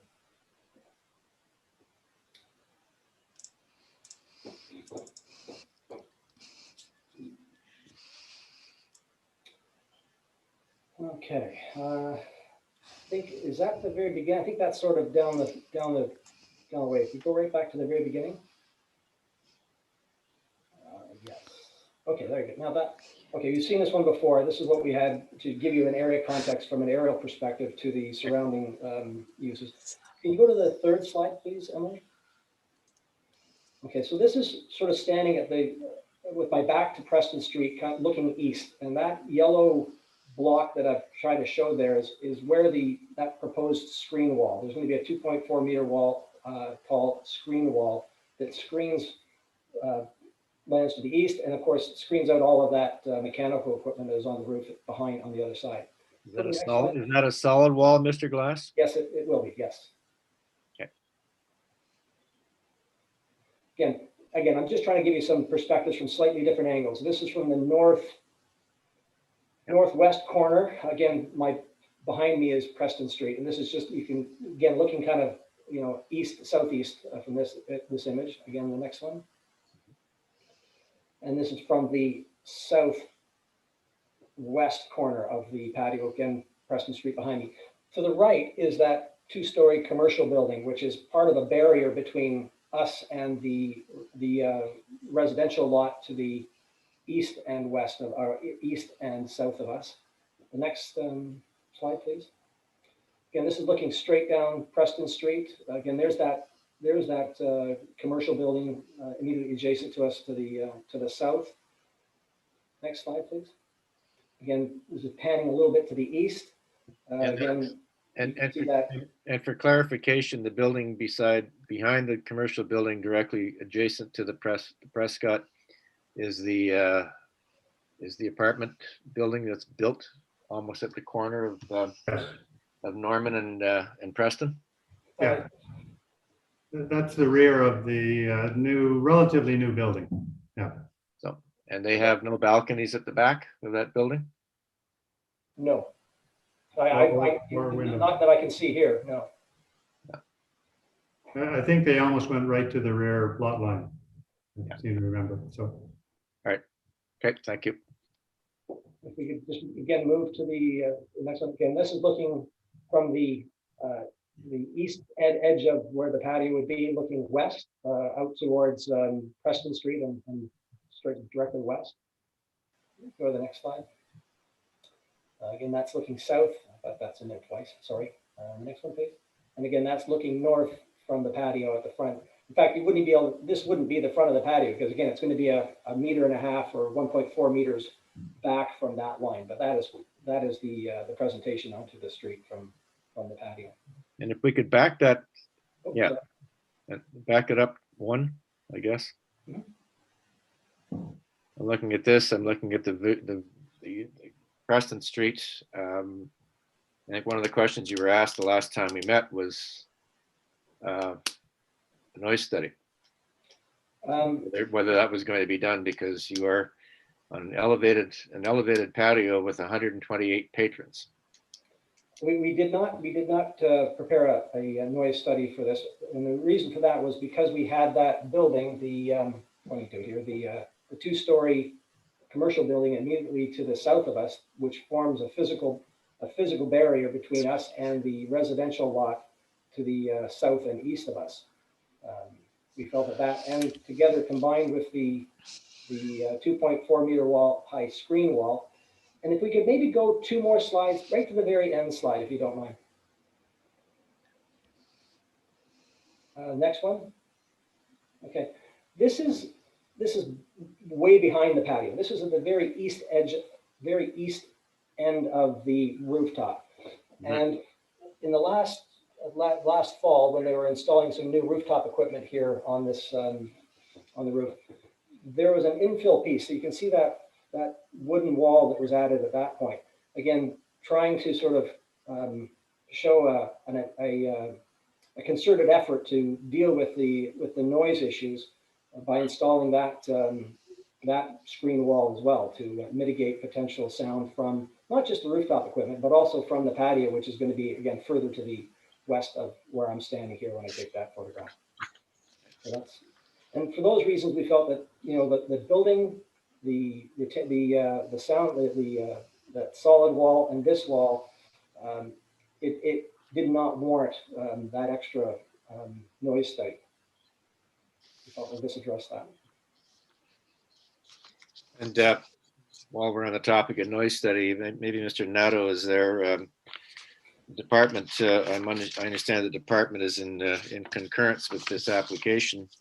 The department feels that there's no necessity for any sort of a noise impact study, given that directly across the street from the Prescott and just a little to the left is Norman Street, and there are a large number of residential properties on that street. And as you know, Mr. Nato, sound carries, especially that high up. No requirement for a noise study? Not in this case, no. Why? The applicant has provided a rationale relative to the mitigation of sound issues, and it's the department's position that it would be on the initiative of the applicant to provide a noise study in this case. Obviously, for our purposes here today, it would have been preferable, but ultimately it's an elective. Thank you, Mr. Nadeau. Anything further, Mr. Glass? No, I think we dealt with the 4 planning tests for both variances in the first meeting. I don't know if you need me to go through that again, but. If I just wanted to add one thing about noise studies and outdoor patios, and the Prescott itself has a outdoor patio on Preston Street, actually, sorry, on Norman Street that's has been permitted for years, right on the street. And Preston Street is known for its outdoor patios and the liveliness of the street. And that, for that reason, I believe the ward councillor has said that, what we're trying to do with the Prescott is trying to keep as much of the history of the Prescott alive. Like we definitely don't want to go in and change the nature of the ground floor and how it works. But we want to make better use of the upper floor, which is really, I mean, the rooms actually go back to the very original. So this all has to be taken apart and redone. And this is just another piece of the puzzle of Preston Street, making it, a really interesting part of the city. My offices obviously are right beside this place. I have a keen interest in making sure that Prescott stays what the Prescott is today and not gets turned into something different than what it is. So this is just adding to the vitality of the building and to the neighborhood. So anyways, just wanted to leave it at that. Thank you, Mr. Lahey.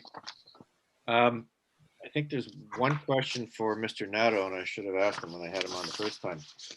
We seem to have a discrepancy between variance B on the application that was sent out and variance B as described in the planning department's position on this application.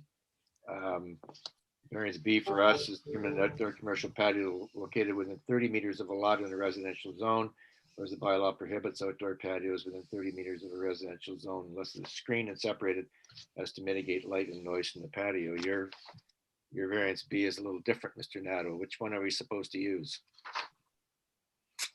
My apologies for the discrepancy, Mr. Chair. I'm just having a look at the materials to confirm. Because you're talking about a 9.3 meter separation distance between the patio and a lot in a residential zone. Is that the actual distance? I believe it is. Can the applicant confirm? Could you repeat that again? The distance between the outdoor patio and the residential zone. Yes, it was 9.3 meters from the back of the patio to that residential lot on 79 Norman Street. Yes, we need to add the text to our variance B to indicate the actual separation distance of 9.3 meters. Just to make sure that there's no confusion. Yes. Now the distance was added to my report primarily as a point of information. Yeah. We'll add it to the text of our notice to make sure that everybody's singing the same song sheet. Okay. We have in the past on applications like this imposed conditions on outdoor patios, and in particular conditions on outdoor patios that are above grade. So, Mr. Glass, what we're looking at potentially, I think, is are things like no sound reproduction or amplified or live music at any time. as a condition. All lighting subdued.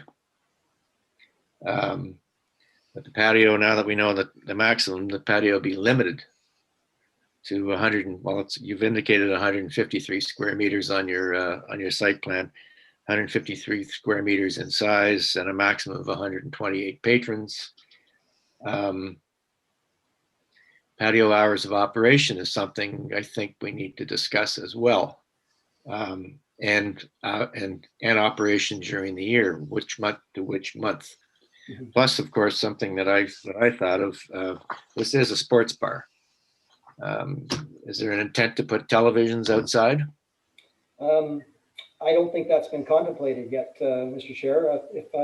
Actually, well, and we may be able to, we may put a condition in place that says there will not be any video reproduction on an outside patio at this location. Could we put the site plan back up on the screen again, Emily, if you don't mind? I kind of contemplated that this would come up because Oh, definitely. I heard or I understood that it was within your purview to deal with operating restrictions, and yeah.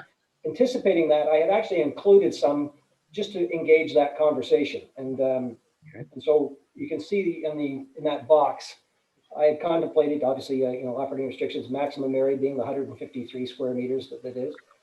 On the music, because some of the other restrictions that have been imposed in other patios were not as definitive as being no music. Some of them had limited, no amplified music, no reproduced, nothing that is reproduced or live that is amplified.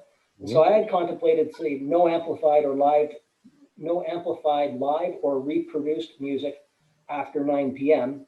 and maybe only acoustic non-amplified be permitted to 11 p.m. And the other thing I picked up on your lighting be subdued and no lighting to be mounted more than 8 feet above the surface of the patio, and dealing with the occupancy limited to the lesser of 128 persons or as determined at the building permit stage, and the operating hours from 7 a.m. to 12 p.m. In terms of what time of year, I think that's all, these are fairly seasonal. Well, many times in the past, we've imposed a May 1st to November 1st operating period. If that's the case, I'm sure we can probably live with that. If that's what has been. Yeah, maybe I could address that. One of the things we're trying to address in this city is, as you saw today with the snow, but we are a winter city, and having visited Scandinavian countries and northern countries during the off seasons and their use of outdoor spaces in the wintertime. Again, I'm just trying to keep adding to the interest of what this city could be as we begin to rethink some of our public spaces and semi-public spaces. So happy to try it on maybe a trial basis, see if there's issues or I don't know if it's realistic to get people up there in the wintertime. I just hate the idea that you can't put people up there in the wintertime. So anyways, just a matter for considerations. Okay. What else are we looking at? Your screening and your back wall is going to be a solid screen? Correct. And the screening along the southern and western edge of the patio will be what, glass? What do you think, Rod, in terms of? I would say the southern edge probably be more solid. It's not a very attractive looking building, where the western edge would definitely be glass railings. Yeah, I mean, that's what I would think, glass railings or even simple pickets maybe. Yeah. So. And the screening along the east side of the patio is going to be how high? 2 meters? I think it's 2.4 is your drawing, I think. Okay. So on the south side, but what are we looking at? 1.5? I would think something like that, yes. So 1.5 would be? I think it would probably sort of open up after a bit, so you get that view down Preston Street. So maybe half would be 1.5, and then you'd go to either glass or pickets after that to, there is an interesting view down Preston Street and seeing all the activity. Yeah. Yeah. Understood. Okay. All right. Any questions from the members regarding this application? I think what we're going to do, Mr. Lahey, Mr. Glass, is reserve on this and talk amongst ourselves regarding the conditions to be applied right after we get through with two members. Ms. McLean. Thank you, Mr. Chair. Just following, excuse me, just following up on some mitigation measures. And I'm thinking about whether or not the committee should impose a condition to allow the patio at this grade for a year to see how it operates and what impact it has on the residential neighbors. So I'd like to hear your response on that. But as far as, I think at this elevation, we're concerned with spillover lighting and noise. And it's the noise of the patrons, and how is that going to be mitigated? And I think just wanted to cover the railing along the southern side so that people don't drop glasses over down onto that alleyway. I think you've addressed the front edge where it's going to be set back, and then there's going to be a glass railing, but I just wasn't clear on the southern wall and whether or not you thought about awnings over it to help mitigate noise and the closing hour of the patio. I think I saw some garage doors going in on the second floor, and whether they would be open out to that patio area, and what noise levels may be generated. So those are my concerns, or what I'm trying to work out. Okay. I think you raise a good point regarding the issue about the potentially dropping things on the south side into that laneway space. So, maybe we set back the railing back from that edge somewhat to stop the issue the same way we've done at the front. So, and that could definitely help with that. Or maybe there's a higher wall contemplated along that edge. So a combination of solid and glass along that southern edge. I know even residentially we learned lessons the hard way that don't do rooftop patios to the edge of the parapet for that reason. We've had a couple of nightmare scenarios, and there's some of the buildings I've worked on where now we're always stepped back quite a distance. So I think we could either come up with a higher wall that has a combination of solid and glass in it, or set it back from the edge. So set it back from the edge, you're going to reduce the number of patrons you're going to have. have. That's the problem. So it may be better to go a little higher and combination, make it a design feature. But it definitely is an issue. So it's good to address it right at the beginning. So yeah, okay, thank you, Ms. Oakesharon. Thank you, Mr. Chair. I just wanted to return to the topic of music and performance for a minute. We'll likely discuss and reserve whether a condition is needed, but I wanted to get some clarity just on what your plan had been, or what is the ask in your perfect world. I think the ask would be to have some ambient background sort of music, the ability to have some ambient background music playing during operating hours.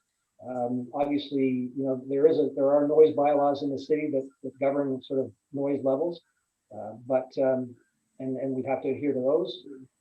But I think the idea is to make the place an inviting place to be.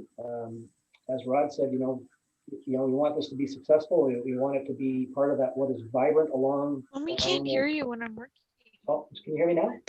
You have to speak up close to the mic. Sorry. What I was saying is that we were anticipating being able to have some ambient music playing in the background during operating hours, of course, within the reasonable limits or the limits of the noise bylaw. And I think that's a really important part of making this an interesting and inviting place to be. We want this to be an integral part of what is Preston Street and contribute in a positive way to Preston Street. And I think that having the ability to have some, ambient music playing in the background, maybe even, acoustic, unamplified music playing. If you had somebody out there with a guitar or something like that, just to keep it lively and interesting for the people that are there. Thank you. Mr. Wilder? Thank you, Mr. Glass. You've just touched upon the question I had is in terms of ambient music. I mean, I'm familiar with other patios we've dealt with on Richmond Road and elsewhere. And the question came up in terms of live music, live entertainment, a duo, a trio, a guitarist versus just having some, a variety of recorded music versus live entertainment. When you have, we haven't dealt with a patio this large, which potentially has 120 odd potential seats. One that you'd almost want to think about putting a live entertainment. So that's my question. Are we leaving it to sort of a background recorded music, jazz, whatever, or are you actually contemplating live entertainment, whether it's a single individual or otherwise? It hasn't really been contemplated. We just like to have the flexibility to be able to have either just a single performer out there, if that's possible, maybe a guy with an acoustic guitar. I can think of one, but also just the ability to have, some ambient music playing, record from recorded music, that you have, through a CD player or your iPod, but played at a level that is not, that meets the intent of the noise bylaw and is not offending our neighbors. I mean, and that's why the noise bylaw is in place to ensure that. And I think the Prescott wants to be a good neighbor here. I mean, that's been here for a long time. We intend to be here for another long time, and be a part of the community in a positive way and contribute. Thank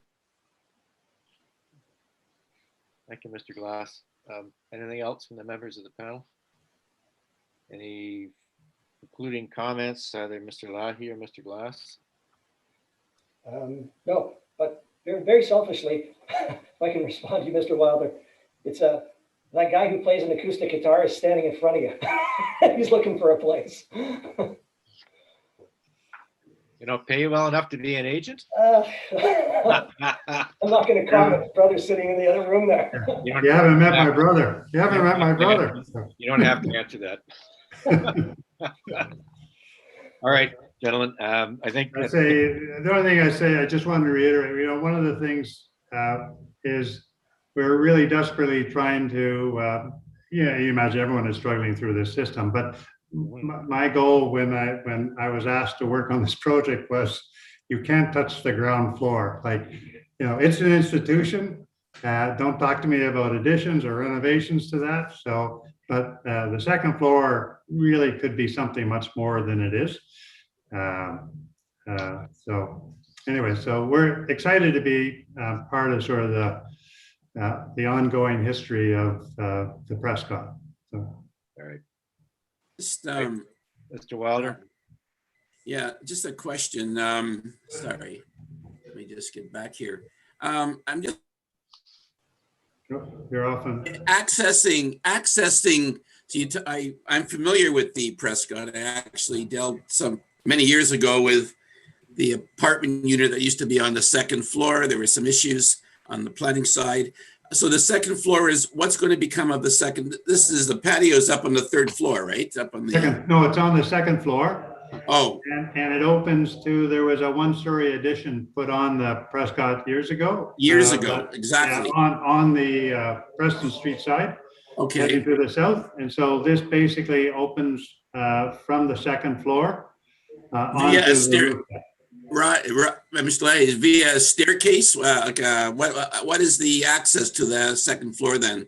Well, it's going to be through the existing stairs down to grade on the outside, and then it'll be an extension of the room that's on the inside. So imagine potentially a second floor lounge area right now, and then windows could open up and they would step out onto this roof area. I mean, that's the idea. Okay. Right now, that's where the old Tony's office was in there, and the Tony, yeah, because I walked upstairs, so that's where Yeah. Tony's office was. Yeah. All right, thank you. Yeah. All right, so all in favor of, well, we're just going to reserve, and you'll have our decision in 10 days. Thank you very much, gentlemen. Thank you for the very much. clarification after the adjournment. All right. Thank you. Thank you.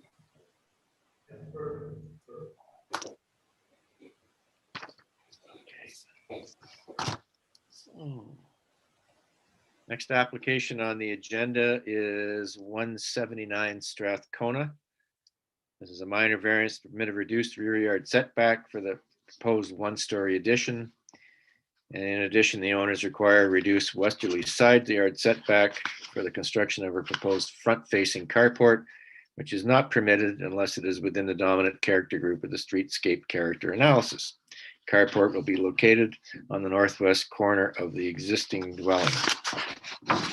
This was adjourned on the 3rd of March for a revision to the variances.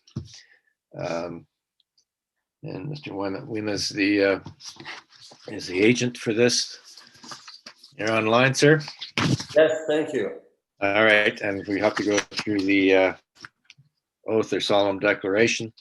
Do you solemnly swear or affirm that the notice provided to you as part of the application process and by the committee was posted at the property to which the application applies for the prescribed number of days before the hearing and clearly visible and legible during the entirety of that time?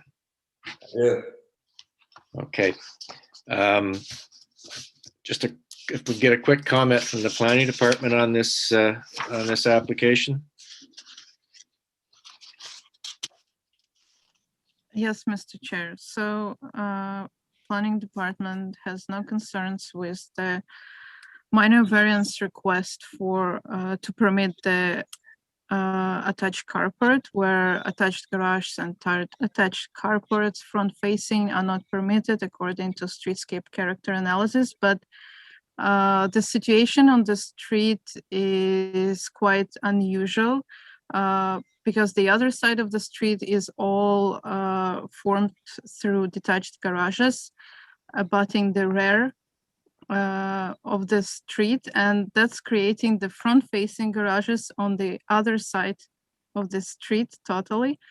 And the planning department advised Mr. Garden-Weima to increase the setback for the carport to mitigate the measures and to keep the intent of the bylaw. So with that being done, you're now in concurrence with this application?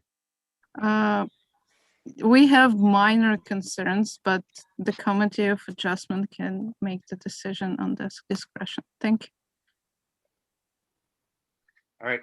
If you'd like to make your presentation, Mr. Weima, please. Yeah, thank you, Mr. Chair and committee. I'm not supposed to, I'm supposed to say Gordon Wine and 9 Goodwood Drive or not, or it's just carried forward from the last one. I think it's been a long day so far for you guys, I know, because I've been listening. And so I'll try to keep it short as well. I think you've obviously looked at the letters that I've sent and the pictures I've sent of the garages and the row of garages and carports on the opposite side of the street that face, or basically that are on the property line of the street across the street.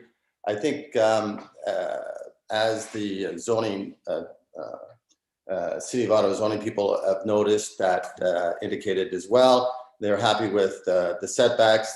The only one that they seem to be a little bit concerned with, which I'd like to discuss in more detail, would be that the carport is 0.6 meters back from the front of the house. I think that was on their comment. And if you go to the site plan, we could pull up the site plan.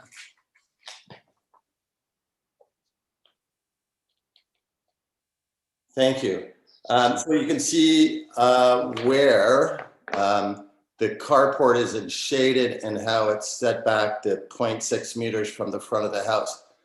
But in visually looking at the house and looking down the street, the front porch is actually 1.9 meters deep, and all the other houses on that street, or I should say for sure on both sides of the street, most of the houses on that street all have porches in front of their house.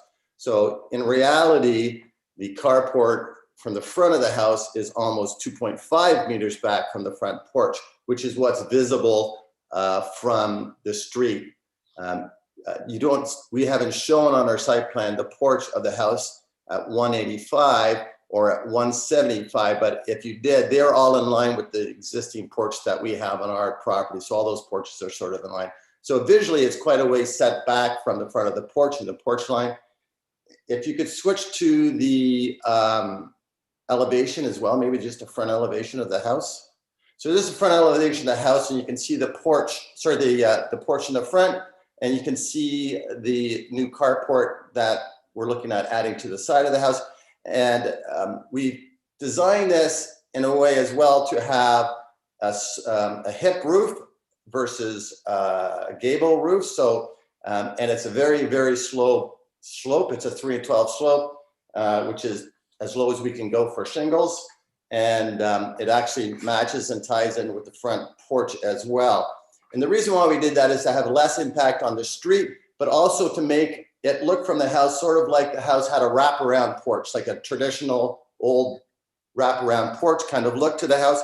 And that helps the streetscape, I think, and what and have less impact on that. I think the impact across the street and the other things that are happening on the street is a lot more offensive to the streetscape than what we're proposing here. And so that is why I think if we look at the 4 tests, we feel that this is a very minor variance in terms of the grand scheme of things, and that this provides parking. The actual driveway and parking is already there. We're just covering that space. And so I think it really is a desirable for the development of this property, and for the other zoning setbacks and stuff. Is for a family room in the back of the house.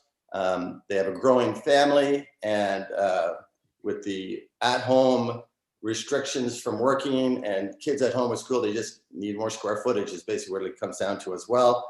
And in terms of the general intent for the zoning bylaw and the official plan, there's no real impact or change to the zoning. The zoning stays the same. We're not asking for zoning change, and I think the intent of that zoning is maintained as well as the official plan.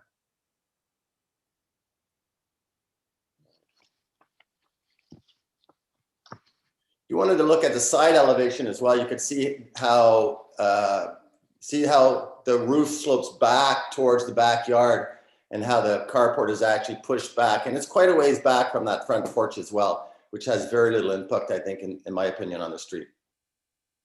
So as far as the three variance requests, the rear yard setback as a result of the construction at the back of the house? Yeah, that's for the family room at the back of the house.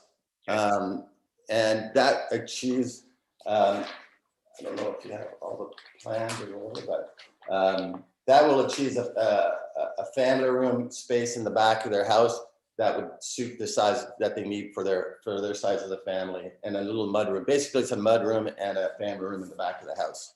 And the westerly side yard setback of 0.6 meters, there's only going to be supporting columns for the length of that structure that's going on. That is correct. The side yard struck back is basically to put those posts to support the roof of the carport. That is absolutely right. So it's light, it's aerial. You'll be able to see through it. It doesn't have any massing to it. Absolutely not. And your position is that given the front porch on the house and the location of the garage, and that this is the variance C is appropriate. I feel it is. I feel it is as well. And right now they park 2 cars there, and if we had it any further back, their cars are in front of each other. The second car would not be covered by the snow and the wind. I mean, there's still rain and snow that could still blow into the carport, But I think this is less offensive to the neighborhood and streetscape as if we were proposing a garage with a garage door, which some houses on the street have done. Okay. You're aware that Hydro's standard concerns, standard comments regarding offset clearances? Yeah, I reviewed that as well, and the other comments. And if you knew a relocated driveway is going to need a private approach permit. Yeah, yeah. I'm familiar with all the other things in the zoning report and agree to them. There's no extra conditions being added by the department. Mr. Wilder, you had a comment? Yes, I'm noticing how close the abutting property is to the property line. Have you spoken to the abutting property owner, to the neighbor at all? Oh yeah, I should have mentioned that. Sorry, I didn't mention that. So we have contacted the neighbors on both sides. They're in favor of this application and support it fully. And I can get you written approval if you would like that as well. No, that's fine. I just wanted to make sure you you had been in touch with them. Thank you. All right. Thank you for your presentation, Mr. Wyman. We're prepared to make a decision on this application. All in favor of granting the application as proposed? All right. Application's granted. Good luck with your project. Thank you very much for your chairing committee. Appreciate your time and effort. You're welcome.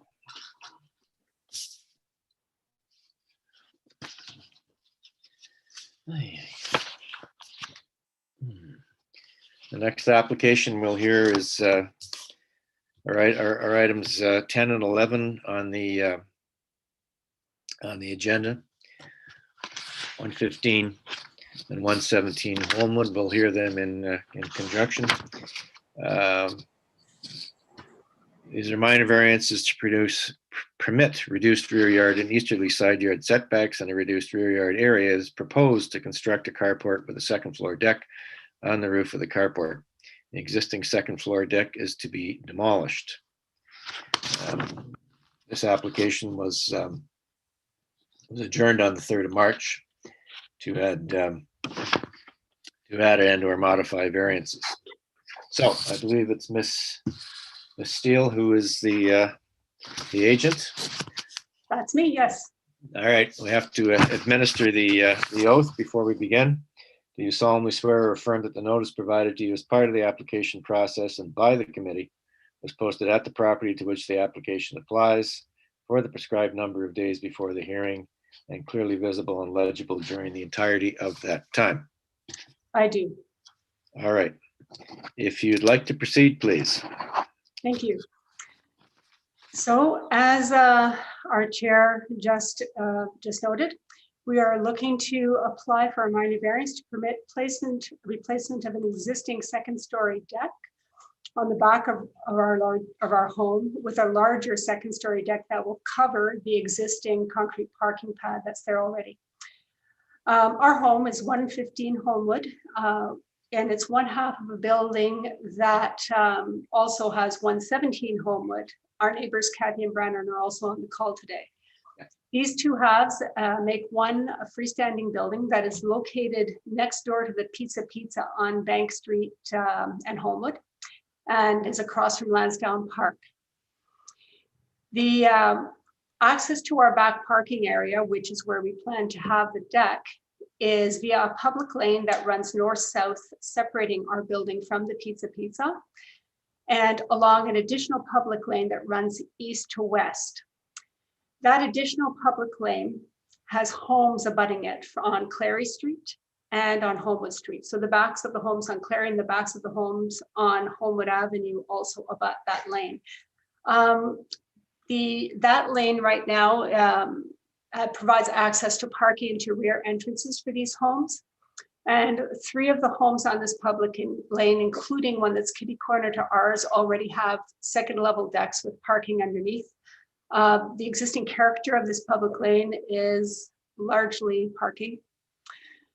So in terms of meeting the 4 criteria, The variance is minor because we are looking for a minor variance to allow for us to extend the construction of our second level deck into close to our lot lines. The variance is desirable for the appropriate development or use of the property, as our building backs onto a public lane that provides access to the rear of homes on Clarion Homewood, as just mentioned. And given the rear lane is dedicated almost entirely to parking functions, and some of the properties near ours already have second level decks with carport below. The general intent and purpose of the zoning bylaw is maintained, given there are no traditional backyards or other type of planted amenities along this lane. The bylaw's intent of preserving greenery and amenity space in rear yards is not being served. The project will not change the nature of the back lane or introduce any type of construction that does not already exist. The general intent and purpose of the official plan is maintained. The planned addition is compatible with the existing land use patterns along the back lane. Plus, it represents an improvement over existing conditions in that it's providing a private amenity space for a home, whereas there really isn't much of one now, which makes the space more livable without sacrificing environmental integrity, density, or the existing quality of the back lane. So that's the case. Okay. And what are we looking at here? Oh, great, you've got it up. Huh. This is the back lane. So essentially, if you look at the top photograph, where with the white car in front, that's our building. Yeah, so that's our building with the white car in, and you see our little deck that's there now. And this is looking east along the public lane that goes east-west.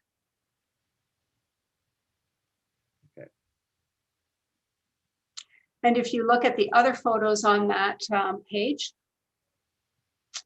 here we're now looking north along that public lane, and you can see on the right-hand side, that's one of the second-story decks that has parking underneath it now. And again, that's a view. Oh, sorry, my husband just reminded me. That's the view to the west. And the building on the left-hand side is ours. Okay. And then if you look at the next photo, this again, ours is the building that you see on the right with our little deck above, and you can see along the left-hand side the decks with carports underneath that extend along the other side of the lane. Okay. And I take it those decks have been established for quite some time? Correct. The other ones on the street, right? Mm-hmm. Okay. All right. Anything? Oh, okay. These are just elevations. I don't know if you're interested or not. There's plans in there too. Okay. Those are all the details. If you go to the drawing, I think it's 101 or so, you'll see the plan that shows our building and the deck. So yeah, sorry. So down to one more there. So you see how that works out. We're looking to, you see how the deck is going to be constructed over the existing concrete pad. And I've marked in all the various easements required.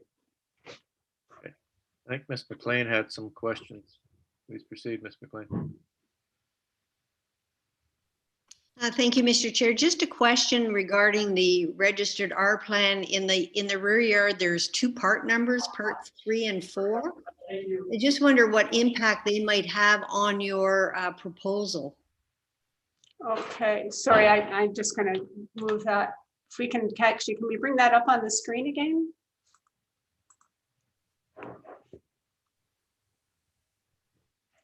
So you got to go up, I think, 1. Yeah, there, yes. Sorry, and you're referring to, I apologize, you're referring to? So with the application, there was a registered R plan, 4R plan submitted, which showed the division of the property and defined one part or one half of the semi as part 1. Mm-hmm, yes. And part 4 at the rear, and then the other half is part 2 and part 3. And I'm just wondering, those two parts at the rear, are they existing rights of ways, or what are those part numbers and whether they impact your proposal? Yeah, they actually shouldn't impact the proposal. I think the reason for those parts is that when the building was this building was originally a power station that held the transformers to power the streetcars over the Bank Street Bridge. It was built in 1912. So when it was purchased for redevelopment, the people who redeveloped it wanted to make it so that it could be 2 semis as it was made, but also so that it could have up and down units on each side too. So the parts 3 and 4 at the rear would have needed to provide access to upper level units as well as the ground level units if that were to happen. The end result, of course, is that we bought one half, the neighbors bought the other half. We never did separate the building into two separate units on either side, so it doesn't really impact anything. Okay, thank you. Thank you, Mr. McLean. Ms. Oakesharon? Thank you. I just wanted the applicant to confirm that there is enough of a turning radius, given that they're right at the end of the lane. It looks like there is in the photos, but once you have your deck built, I just want to confirm that it's viable. So the turning radius won't change from what it is now. Okay, it looks fine. I just wanted to ask the question to be sure. Thank you. Mr. Wildman? At the beginning, when we were talking about the hydro issue, you had indicated that hydro was signed off on this. And I saw one plan, and if Emily or one of the other coordinators could put it up, it has a blue triangular wedge across the back of the deck. Mm-hmm. Yeah, is that what hydro directed you to design to? In other words, that's your setback that you have to maintain? Yes, and in fact, I've sent additional drawings to hydro, and following discussions with Craig, he had more questions, so I did send additional drawings to him, and he did email me back to confirm that he's all good. And I just got that email this morning, so I forwarded that email to you so that you would have that written confirmation. Okay. I personally haven't seen it, but based on what you've said, I'm comfortable, because I'm sure that the committee coordinators would let us know if they didn't have it. So I'm more than comfortable. I was just curious if that was the sort of the issue at hand, and you've confirmed that. So I'm comfortable, Mr. Chair.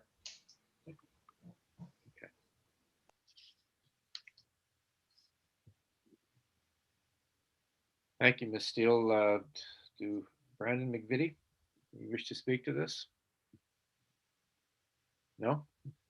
Okay. All right. Your neighbors said it all. You owe her a bottle of wine. But we don't drink. All right. Okay. So the hydro is happy. The planning department seems to be okay with this. I don't believe there are any other conditions that have been imposed. No, there haven't been. You've kept hydro happy, which is the main thing. You now have an angled deck where it was going to be a square. Oh well. All right. With that, thank you very much for your presentation. Prepared to vote on this application? All in favor of the application as amended since the 3rd of March? Good luck with your project. Your application is approved. Thank you.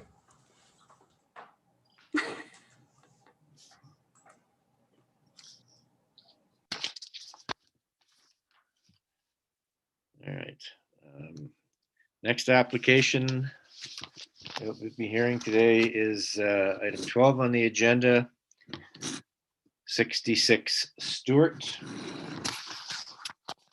This is a minor variance application to permit a reduced rear yard setback, reduced rear yard area, to permit waste storage for all residential units to be located in the existing detached garage.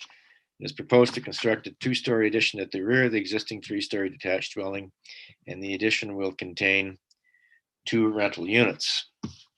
There are no concerns from the planning department. They are in concurrence. However, we've received 2 letters, one today and one earlier, I believe last week, regarding action from Action Sandy Hill in opposition to this application, and that needs to be dealt with today by the agent.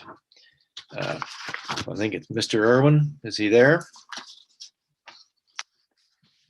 Mr. Irwin. Yes, I'm here. Okay.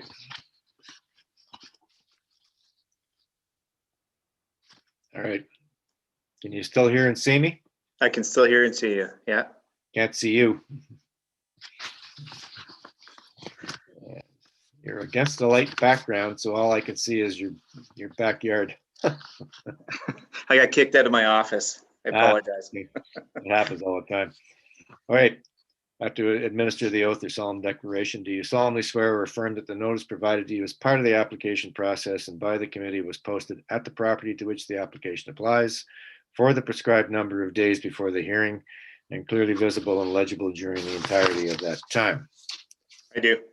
Okay, and you're aware of Action Sandy Hill's comments on your application? Yeah, I received a letter on Monday and I received a letter today.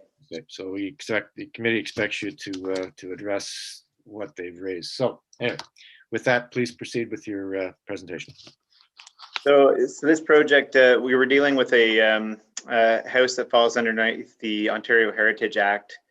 So we've been in consultation with Heritage Committee, which we received approval from the Ottawa City Council April 14th. Basically, during that process, we reduced the width of the rear yard addition so that basically there wouldn't be any sight lines from the front of the house. Okay. So we were adjourned until from the last, I guess it was February 17th meeting, in order to wait for Heritage to finish their process, as well as amend my application for the amenity area at the back, which in conclusion isn't an issue. Planning has deemed that it already meets the requirements, which is in their note that we just received. Right. So we propose to increase the density by 2 additional units. And the only 2 variances that we were looking for were the garbage storage, which we want to put in the existing garage for the units, and then just the rear yard setback. We reduced it from the 9.15 meters down to 7.71 meters. Okay. You have any elevations you could show us? There we go. In the vicinity of this property, right behind is a 3-story apartment. Part of my submission was some photographs of the backyard in its existing condition. Right on the lot line, the back lot line of this property is a full width garage for servicing the apartments behind, which is a 0 lot line, and it's a concrete block wall. It would be I'm not sure whether you have that. It was back in December, I think. Yeah, we do. We have it. Oh, you do? Okay. So that would be, you can sort of see it on figure 13. It's behind the garage. Okay. The house directly to the east of this property has a rear yard setback that's in line with what we're proposing, as I determined from Geo Ottawa. And then there's a few other properties in the neighborhood that are a little bit less. Action Sandy Hill actually indicated three properties that are in line. So 62 Stewart is at 7.5 meters. 74 Stewart is at 7.5 meters. 80 Stewart is 7.9 meters. 76 Stewart is 0 meters, and we're looking for 7.71 meters.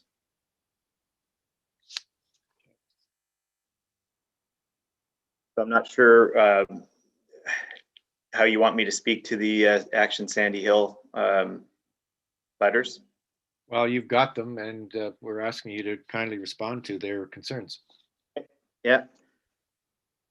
So I guess most of this is the letter today is I think more of a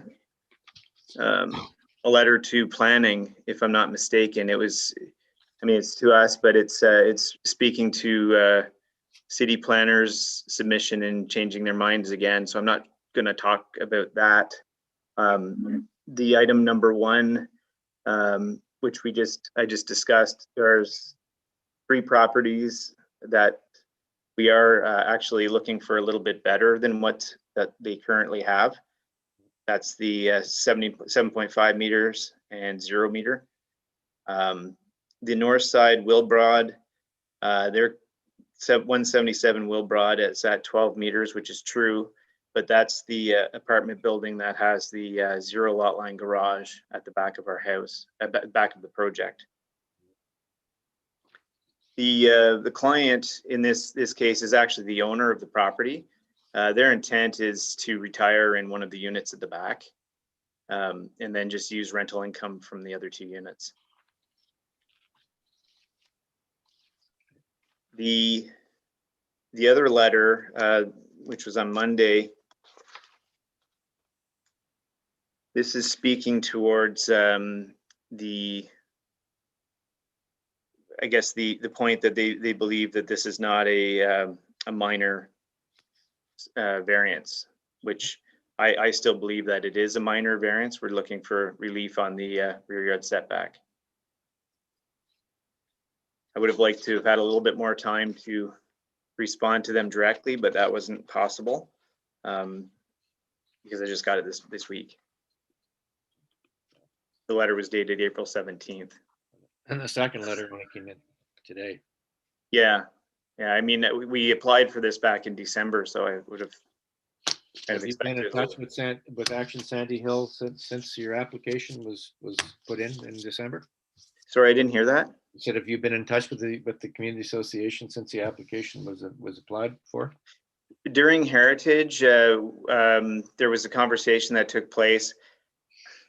I apologize. I don't really remember. It was so long ago. This project's been on my plate since 2019. So we did. I know Heritage met with them on the Heritage aspect. Yeah. I didn't meet with them. Okay. All right. I'm just curious. Ms. McLean, you had a question or a comment? Just trying to understand where the parking is for the units next door for 72 and 74 Stewart Street.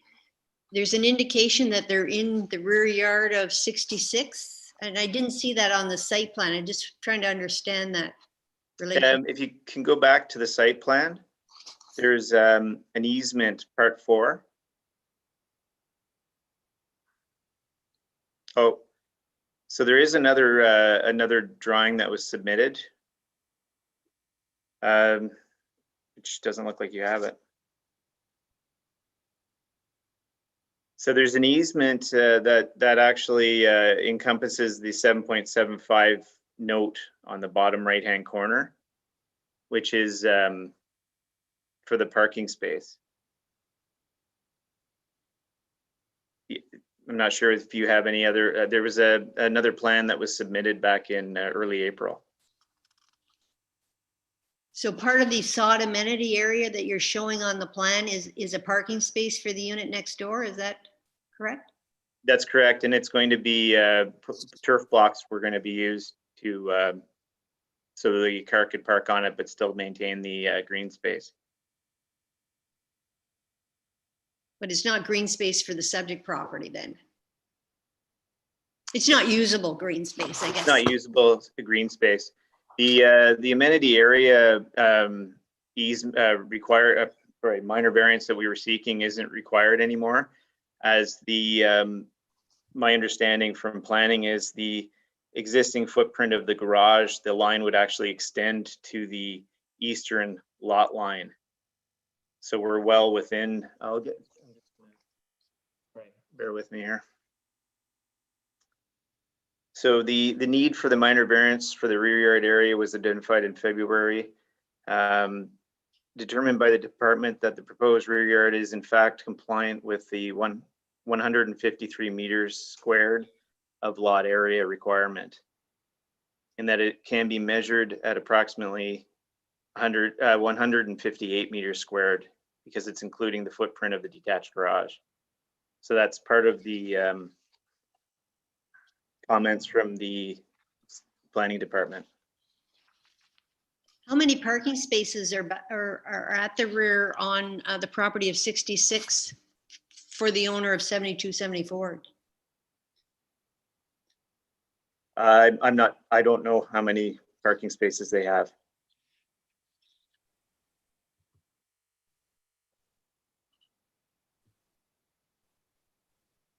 Okay, thank you.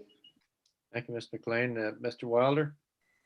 Thank you. So these turf blocks that you make reference to,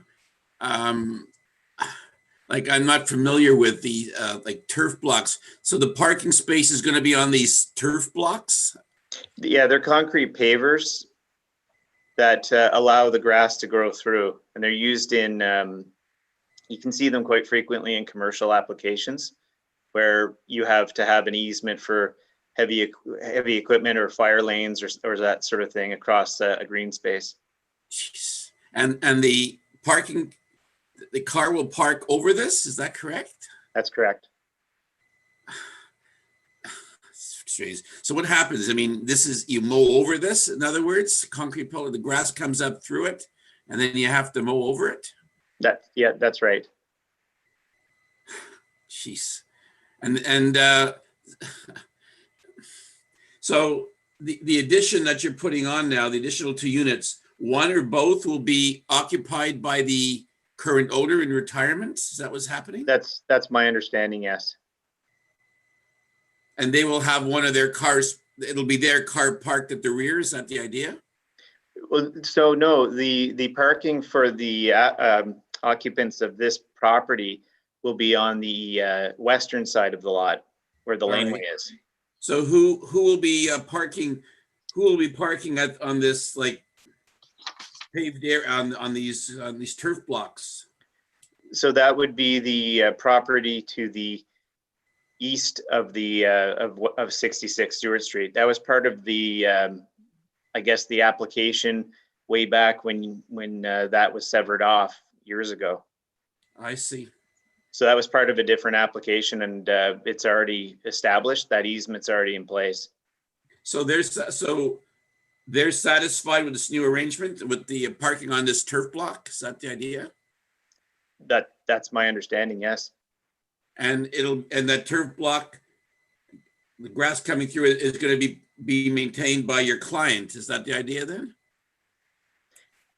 That I don't know. It could be the other adjacent property. Strange. All right, thank you. I don't know why that easement was in place like that, but it's before my time.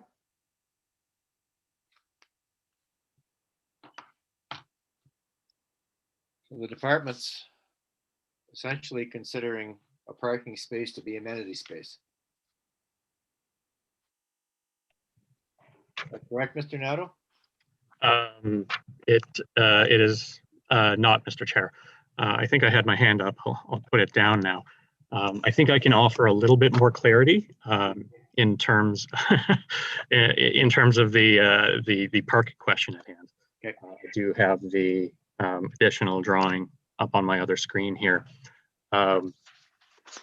So with respect to the portion of the parking that's affecting 66 Stewart, yep. What's happening here in favor of 72 and 74 Stewart is that we have a pair of easements coming down along the shared lot line and bulging out into a T shape at the back of both lots. Okay. On the eastern half of this T shape, that is to say at the back of the abutting lot, the lot next door, I see 2 proposed parking spaces indicated. On the western part of the T shape, that is to say on 66 Stewart, at that rear corner, I don't see any indication of a parking stall specifically. My understanding is that it's a hammerhead function for turn radius. That area measures 5.4 by 5.4 meters, which would be about 29 meters squared. And so netting that out of the remaining rear yard area leaves 129 square meters, half of which is required to be soft landscaped. I mean, I could continue to do the math, but maybe I can leave it to the applicant to demonstrate how they're meeting these requirements. But generally speaking, our review has indicated that there is room to meet both soft landscaping requirements and amenity requirements contained in the bylaw without impinging or without being impacted by the parking of the neighboring lot. Okay, thank you, Mr. Neville.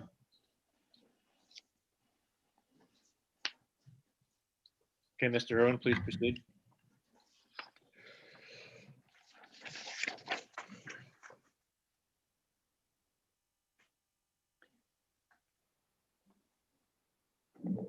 So I think, well, I think I was actually concluding at that point. We left for with questions.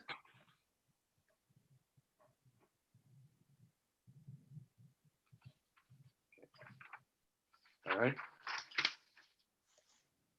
Any Ms. Oak Sharon? Thank you. I lost my connection for a few seconds, so I hope I didn't miss this when I was gone. But I was wondering if you considered any designs to add additional units that would have complied with the rear yard setback so that the reduction isn't necessary.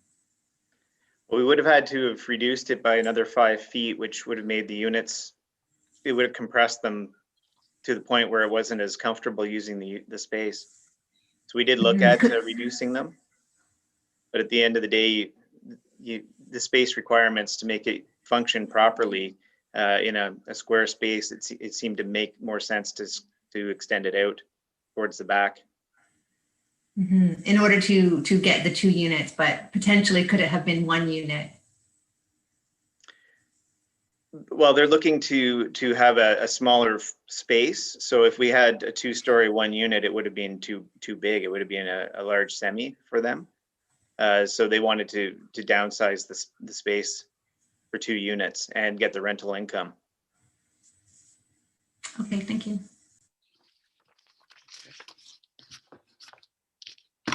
Any other questions from the panel on this application? I think we'll reserve on this application, and thank you very much, Mr. Irwin. You'll receive our decision in 10 days. Thank you. Thank you.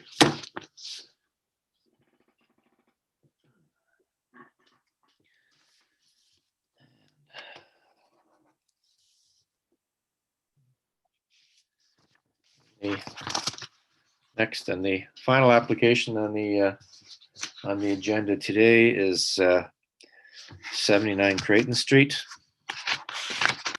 It's reserved on April 7th. We at the request of the planning department. It's a minor variance application to permit a reduced side yard setback for the construction of an enclosed front porch with exterior stairs, and will include the addition of a street-facing door. And the planning department is in concurrence with this application now.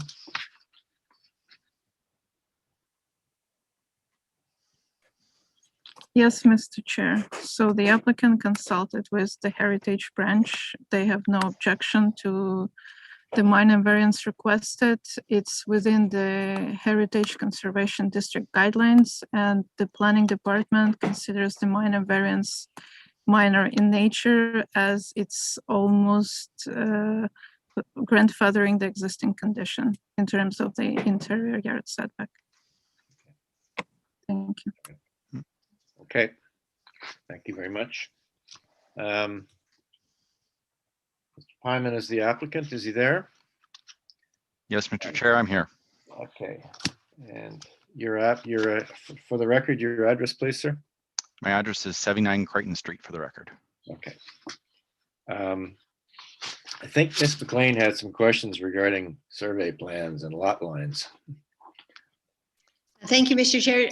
Just to Mr. Pyman, just a concern that there's no survey plan that shows the location of the existing dwelling to the lot line, and it just that's a bit unusual when we're dealing with a side yard setback. So, is this replacement porch addition any larger than what's there already? Sure. So I did provide a little presentation that kind of shows you this, but essentially the new addition would be on approximately the same footprint as the existing porch and would be no different in terms of the lot line in between myself and my neighbor. Okay, well, if you have a presentation, okay, thank you. We might as well see it. Sure. Thank you. So I'll go quickly because it's been a long 4 hours here, but just briefly what we're trying to do here is replace an existing porch that is in poor condition that was permitted and built in 2004 with a new addition structure with a forward-facing door that is more in line with the characteristics of the neighborhood. The new addition would be on the same lot line to the side of my house.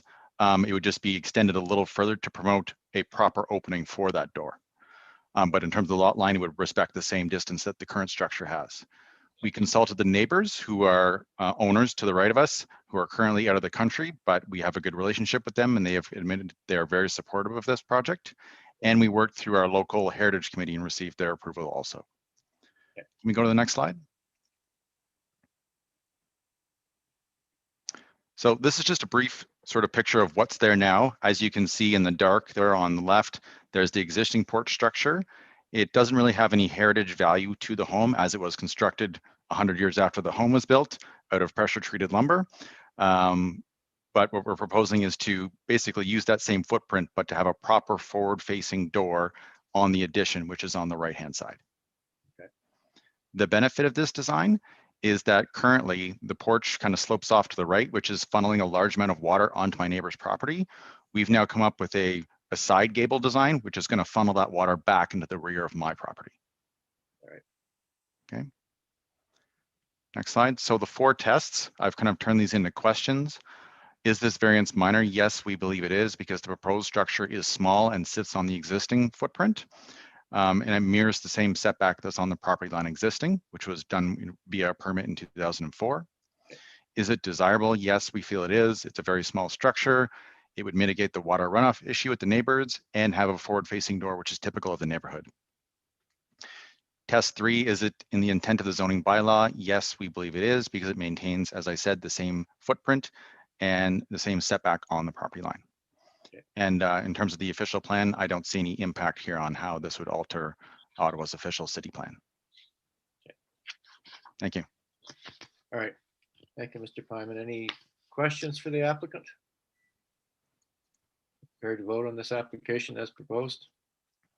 All in favor of the application as in front of us today? Your application is approved, Mr. Pyman. Good luck with your project. Thank you very much, sir. You're very welcome. And with that, I believe we have concluded today's agenda. So declare this hearing over.